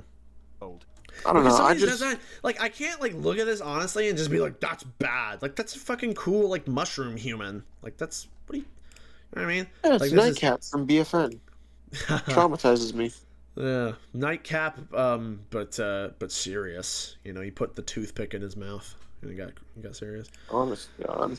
So, and then you have this kind of like you know, this is like a you know 20-year-old like, you know, girl who you know, beanie wearing, kind of bit of a like a punk or something. I like the look of that, you know, and there's not bad stuff here. Like that's pretty much Sojourn with like the rocket legs. Yeah, there's not bad stuff here, but it's just something about the execution. Man, Concord is such an interesting case. It's just like, fucking. It's just hideous. Simple as that. Yeah, they should never make art again. I'll send you a video that actually like explains like my like thoughts on Concord quite well, because they had like an actual like defined aesthetic they were going for that like came from the 70s, but things arose. Yeah, paradoxically making it feel more alive. Immensely from this weathered, sandblasted look, echoing the decay and disillusionment that permeates Pandora. What truly sets Borderlands apart, though, is its iconic cel-shaded, hand-drawn art style. It exaggerates and emphasizes the environment, giving everything from weapons to vehicles to crumbling buildings a textured, tangible quality. The pen-stroke details breathe life into Pandora's dead world, paradoxically making it feel more alive. This unique style also contributes to a sense of timelessness, as if we're peering through a vignette or into a frozen moment. It transforms the landscape into a kind of memento mori, a Latin phrase meaning remember that you must die. Like the symbolic skulls in classic art, the scattered bones of people and animals across Pandora serve as constant reminder of mortality, underscoring the impermanence of both life and civilization. The theme of decay is amplified in a few towns and settlements you come across. These places are hauntingly empty, barely held together by a handful of desperate survivors. New Haven in particular stands out. Clearly intended as a symbol of hope, it ends up a run-down shadow of its former self. Even the developers at Gearbox acknowledged this in a 2009 interview. saying, from a story point of view, we did want the place to feel that the lawful side of things had completely degenerated. We wanted the towns to feel as if they were once much more relevant and populated, but when you finally arrive, few are left and the future is bleak. And to truly describe the bleakness of the game, one area in particular comes to mind, T-Bone Junction from the DLC The Secret Armory of General Knox. This hub area always drew me back when I first played it. It had an eerie air about it. It was the combination of the empty sandbox style, something akin to the open, almost desolate feeling you get in a Garry's Mod community map, and its position, high above the desert floor. It gave the area an element of being out of bounds, especially when coupled with the walkways underneath the platform, hiding secret chests and rooms. I like that. That's a good point. That's a fucking great point. There's just something so cool, but also like uncomfortable about being out of bounds. Like in the old days when you were able to get out of the Garden Warfare maps and you were able to explore the backgrounds, because they were technically textured, but they were still 2D. So you could get up to like the mountain hill on Driftwood Shores and like get past the pirate ships and on the mountains, but it was kind of hard to walk on because they were like technically like it was like an illusion. But it was still so cool to get on those because it was like you got to see this amazing, funny-looking map. You could see the secret sewer entrance. That you could would see be the a pirate cool ship. thing for like a game to like pursue, where they actually like try to create a playable space that's designed after the feeling that's elicited from being out of bounds, or like making it look like it's not supposed to be a playable area you're even in. That's something I actually like noticed quite a lot in like older games. There's like a lot of like out of bounds tricks. Ooh, try this out. Like check this YouTube tutorial out. You can find this out of bounds area. There was so much of that in like the old Borderlands games. I don't remember. I've not really done that a lot in Borderlands 3. There's always some sort of like, I mean, for example, like there's a classic one. Is in Borderlands 2. There's the Moxie out of bounds like thing where you can like go under her fucking bar or whatever and like look at her panties. But then there's also there's also just like some areas that like showcase like fragments of a map that were otherwise going to like be they would have been like part of the map that you play on, but they like discarded it, but then like forgot to delete it. So then there's like this kind of like vacancy that's like makes it like feel really smooth, but it's still like kind of like populated in a sense because what you're standing on is like it's designed to like accommodate for life, but there's no life there. That's like literally what liminality is. So yeah, those places were cool. So yeah, and yeah, we need to get to this DLC because you gotta admit, look at this. This is like literally a Garry's map, Garry mod map. I mean. Oh, 100%. Unity map and its position high above the desert floor. It gave the area an element of being out of bounds, especially when coupled with the walkways underneath the platform, hiding secret chests and rooms. I think this secrecy in the level design really elevates Borderlands 1's sense of emptiness. It allows the player to discover hidden spaces, untouched by anyone else on Pandora, and feeds into our inherent desire to trick the game's level design, reaching platforms or structures that weren't meant to be accessed. Yet when we do, we're rewarded with loot and secrets, making the journey feel both subversive and gratifying. It is, like its namesake, a true Pandora's box, a paradoxically abandoned, yet fruitful location to those who know how to take advantage of the opportunities it provides. This is, in part, why the characters in Borderlands 1 feel so distinct in comparison to their sequel portrayals. The Vault Hunters in the first game aren't just heroes, they feel like scavengers, here to pick apart the corpse of the planet, much like vultures circling a carcass. The game's setting encourages that mentality, as you're not saving the world so much as surviving its decay, and exploiting its remaining resources. And speaking of DLC... I like that, you're not so much as saving the world, but like you're just surviving in it. Now everything's like, you gotta stop the world from being blown up! No! The moon! No, the universe! It's exactly like a quote from a character I really like from Lagoon. Her name is Balalaika. Black Lagoon? She's like... her name is Balalaika, and she has this really, really good like dialogue with a Chinese gangster that she betrays and later snaps his neck. But before doing so, as she's like choking him out, she like whispers in his ear like, I'm gonna be truthful with you today. What I always like truly seek is dominance and destruction. Like, she's a war maniac. She lives for war.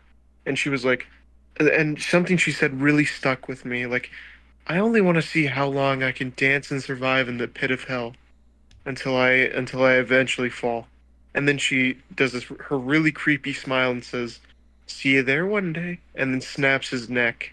It's like I love the fact that the first game has that kind of vibe of like acknowledging that they're not really there to save things. They're literally just there for their own personal benefit, their own stupid reasons to see what they can get out of their own like adrenaline, like desire, like that rush to see like what they can get away with, like to get the vault. Like, if Borderlands 4 in doesn't so many succeed, words. I feel like what Gearbox is gonna do is they're gonna like make a spiritual like reimagining or a remake, and then they're gonna remake Borderlands 1 essentially, try to start over, and they're gonna call it not just Borderlands but the Borderlands. That's what they're gonna do. They're gonna call it Borderlands Lagoon, 100%. Borderlands the Goon. No, I just found it really interesting because they mirror each other, because Balalaika and like the Vault Hunters, like they both acknowledge how like there's nothing like redeemable about Pandora. And Well, the Borderlands like 4 page on the Borderlands website describes the Vault Hunters as being like glory seeking. So they see, because in Borderlands 3 they like joined for like a resistance cause, but these guys are seem to have like a background in just like wanting to get like loot and like pursue glory, but then they're roped up in this resistance business, and they kind of just like can't. They have no choice but to participate because it's kind of like on the path to the thing that they want to get. So well, it's survival in their world. It's how they survive. You kind of have to go with the flow, like adapt. That's kind of how I think about it. But yeah, I'm drawing a lot of conclusions because, well, one, I love Black Lagoon, and two, like what I think is so interesting. Conclusions. Yeah, comparisons. I'm tired. Sorry. That's okay. I'm drawing the comparisons because at the end of the day, what I love so much about Borderlands 1 and 2, I love it'll always come back to shortchange hero. This is no place for a hero. No place for the better man. It's no place for a hero to call home. It's just it's not this like white or black planet. It's just gray. It's just this lawless land where people find purpose through I like that. It's not white or black. It's just gray, meaning it's kind of like a mixture of everything. It's like you don't see the clarity of like the choices. Not something's not ever overly like and clearly evil or good. It's all blended together. White and black together make gray. It's just this. Yeah, it's just the nature of this world. Like, who cares if a bandit killed this or like made more baby meat stew? Pandora's gonna keep turning. That's just how it goes. This is, in part, why the characters in Borderlands 1 feel so distinct in comparison to their sequel portrayals. The Vault Hunters in the first game aren't just heroes. They feel like scavengers, here to pick apart the corpse of the planet, much like vultures circling a carcass. The game's setting encourages that mentality, as you're not saving the world so much as surviving its decay and exploiting its remaining resources. And speaking of DLC, another fantastically bleak area is Tartarus Station, the hub area for Claptrap's robot revolution. With its colossal satellite dish, its train tracks cutting through the middle of town, and the various hidden areas, including its famous loot room, Tartarus Station gives off an overwhelming sense of emptiness. Sure, there are residents, but they're reduced to a single recorded voice line when interacted with. It's almost like a Westworld type setting, robots with programmed personalities, mechanically responding to the player's presence. But I don't think this feeling is confined solely to Tartarus Station.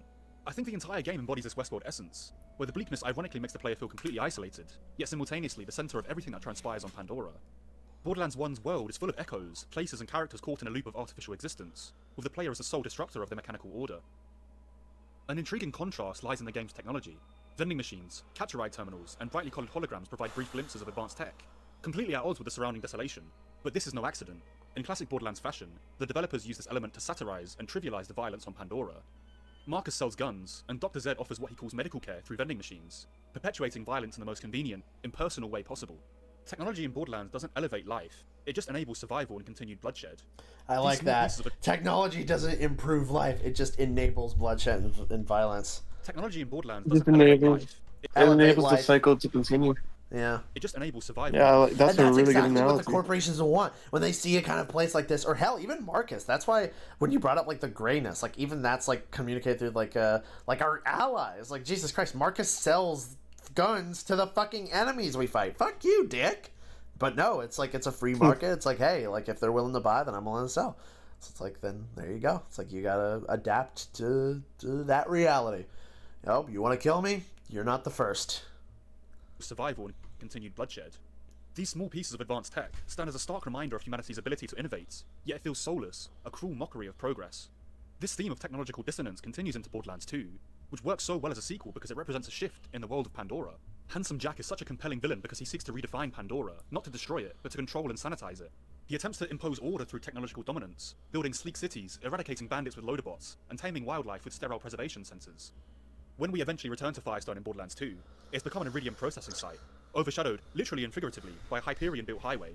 Jack's vision is one of so-called progress, but in the end, he doesn't end the cycle of violence. He merely reframes it. Where Borderlands 1 shows us chaos through banditry and survivalism, Borderlands 2 depicts a more subtle, insidious form of oppression, one that emerges from corporate control, rather than the anarchic free-for-all of the first game. This contrast is not only thematic, but also mechanical. In Borderlands 1, the player operates in a world where survival is a chaotic, desperate pursuit, and the world's decay mirrors this struggle. By Borderlands 2, however, we're confronted with a more structured, but equally harsh world, where technology serves as a tool for control. Here, the player is not just scavenging for survival, but actively rebelling against an engineered system of oppression. While the first game captures the rawness of a dying world, the sequel reflects the perils of trying to impose order on that decay, showing how easily the cycle of violence and exploitation can continue under the guise of progress. Overall, Borderlands 1 stands as a product of a unique moment in gaming, where creative freedom allowed developers to craft a world that feels raw, isolated, and deeply entrenched in decay. The game's stark visual style, eerie environments, and thematically rich level design all work together to immerse players in a bleak, yet oddly captivating universe. The contrast between the chaotic, scavenger-driven existence of the first game and the corporate oppression of its sequel. You know what's so interesting is that I have not seen anyone make videos for the newer Borderlands aesthetic and its case. It's either you just hear people complaining against it, or you just don't hear anything standing for it. You know, it's like you don't have one. You have one side pushing, and then the other side just doesn't react at all. You know what I mean? There's no like the beauty of modern Borderlands. No, you don't see that. You don't see that because there's not much to analyze. There's not like they don't really leave anything up to interpretation. They tell you how to feel. They they clearly have stopped to. They have not like stopped to smell the roses in a long time. They don't really understand. Remember when they were doing the gameplay, and then like one of the first enemies they shot at was called a Scratch, and there was like a fighting. It was like it was called like Scratch or something. And I'm like, weird. That's literally like a fucking rack, and that just sounds like the name Ratch from Borderlands 3. Remember those like rat things that were like rodents? They're like roach rats. That's what Ratchet. Oh yeah. So when they first fought, it was like the Scratch. Where is it? What is it called? Cratch.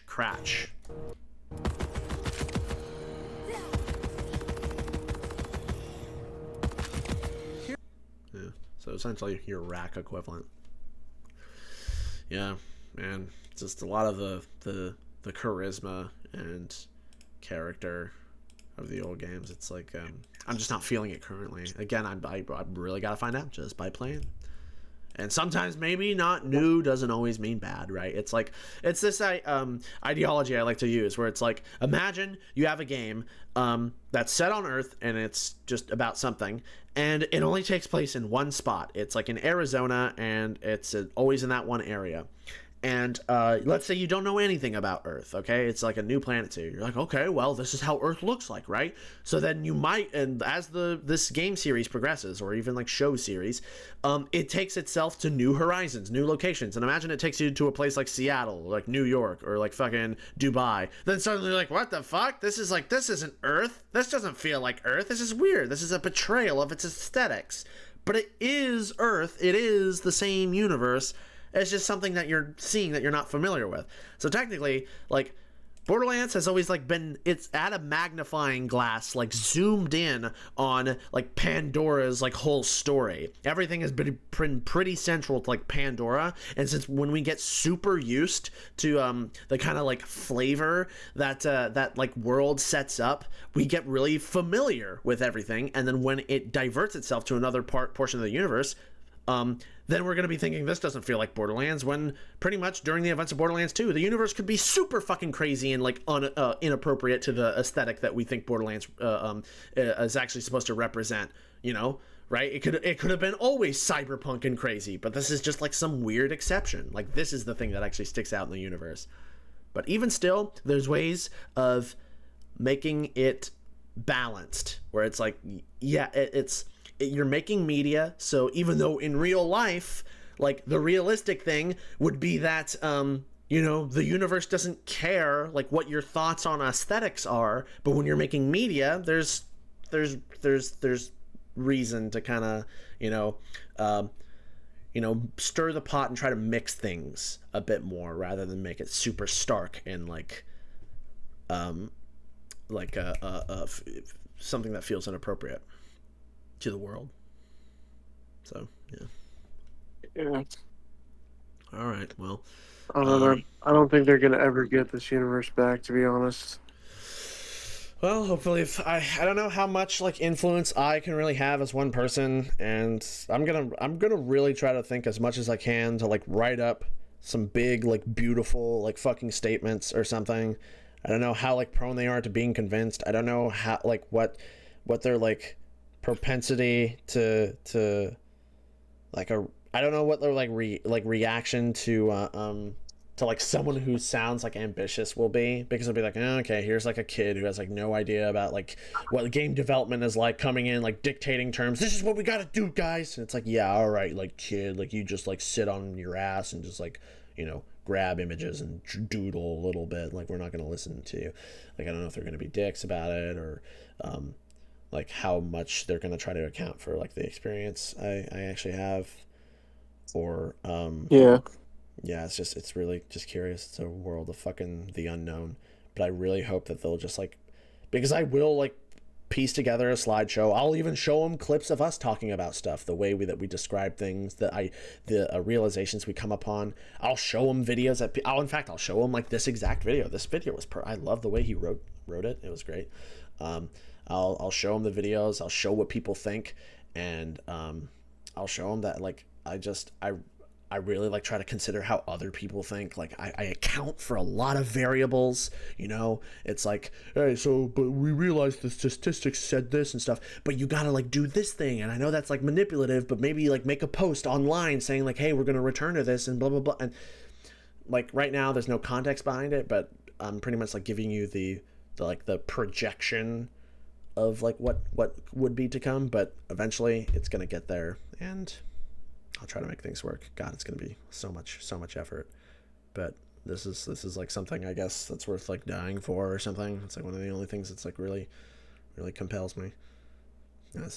As that goes without saying at this point, but yeah, it's just such a fucking good world. Jesus Christ. You know, Ashton actually said something earlier where he's like, there's a few games out there that's like, if the best version of it was made, it would like fucking like trump everything. Like Borderlands is one of those games that if they make it like the most perfect thing that it can be, it would be like the best game like in gaming, or like it's up there. Like and there's a lot of games out there where it's like if you make it the best thing that it is, it's like it's still like it's just like its core isn't enough. Like people will be like, oh, that's cool, but Borderlands, like since the beginning, it's just had the style, it's just had the characters, it's just had the humor, it has the world building, and it just has so much like depth and texture and yada yada. Man, yeah. It's so infuriating just to see like this universe that I fell in love with now like try to change what I love so much about it into like this silly, boring baby hand-holding story that I don't have confidence in. I don't think it's going to be fun. But yeah, and that's.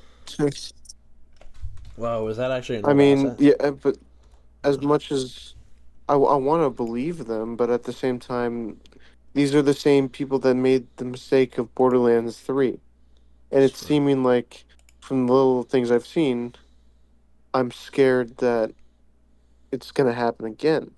Right. I don't want like Logic 101. Yeah. Games are expensive, man.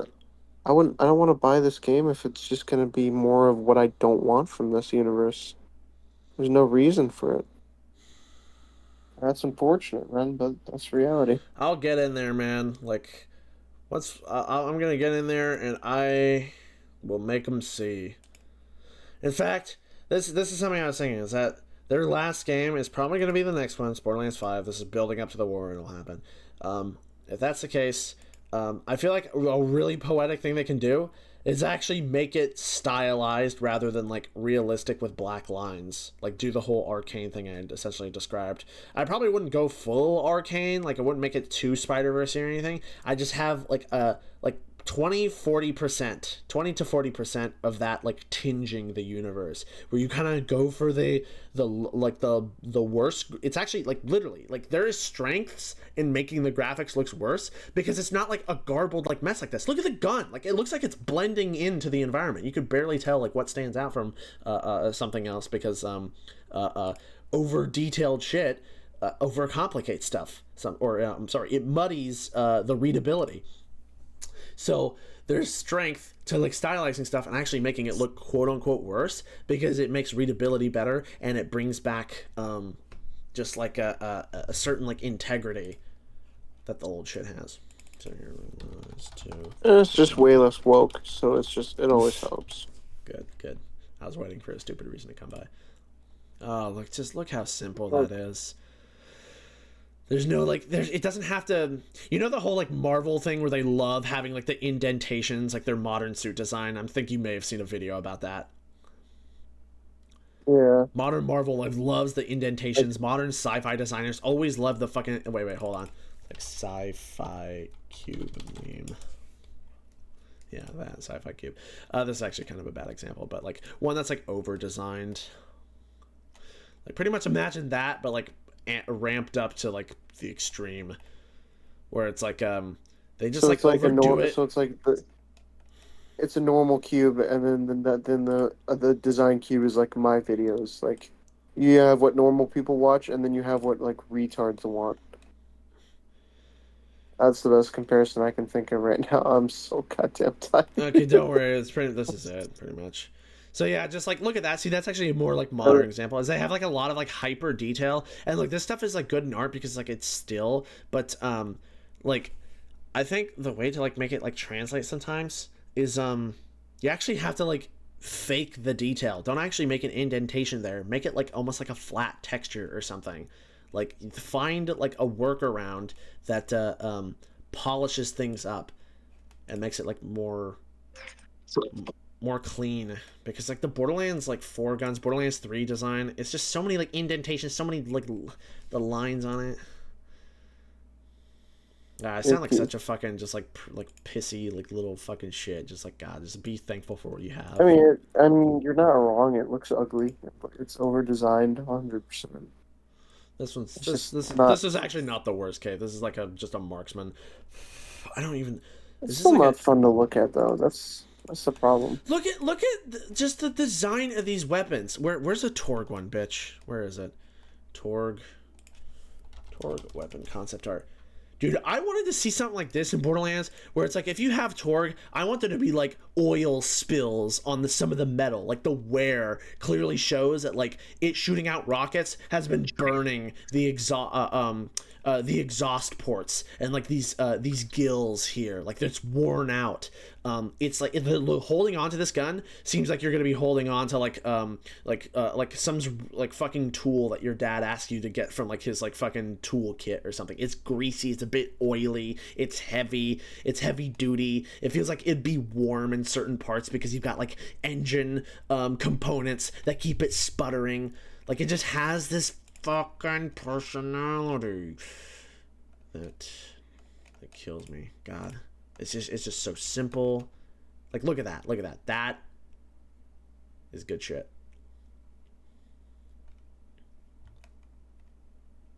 Fucking Torg in BL4 is so bad. Okay, alright. Goodness gracious. Alright, it's time for us to say goodbye. 5 hours of footage! Fuck!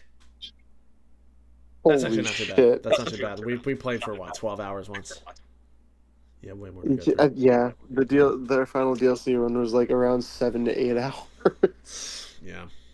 Okay. Oh, so that's fucking. It's not too bad. However, this is all like conversation and stuff, and it's not like gameplay, and it's probably gonna be harder to remember where the fuck I said certain things. But all right, bye, folks. That has been the unfiltered analysis. I'm definitely gonna be shaving this certainly because goodness gracious, there's so much like dead space that I gotta be removing. Not the game. No one wants to remove actual dead space because that's what fun. an experience. I just wanna get around to play that. Yeah. Okay. It's just really like just floaty feelings. Like one moment I'm feeling like pretty like confident. I'm like, yeah, ready for Borderlands 4. Oh, it's a betrayal to the aesthetic. Yeah, I'm actually like, maybe there's a way they like found compromise, and like that writing was kind of like generic. Like it's cycling. I'm just constantly cycling. Where all I'm saying, clearly missing Raymond Reddington. That's a big L. Okay, and we're editing the video.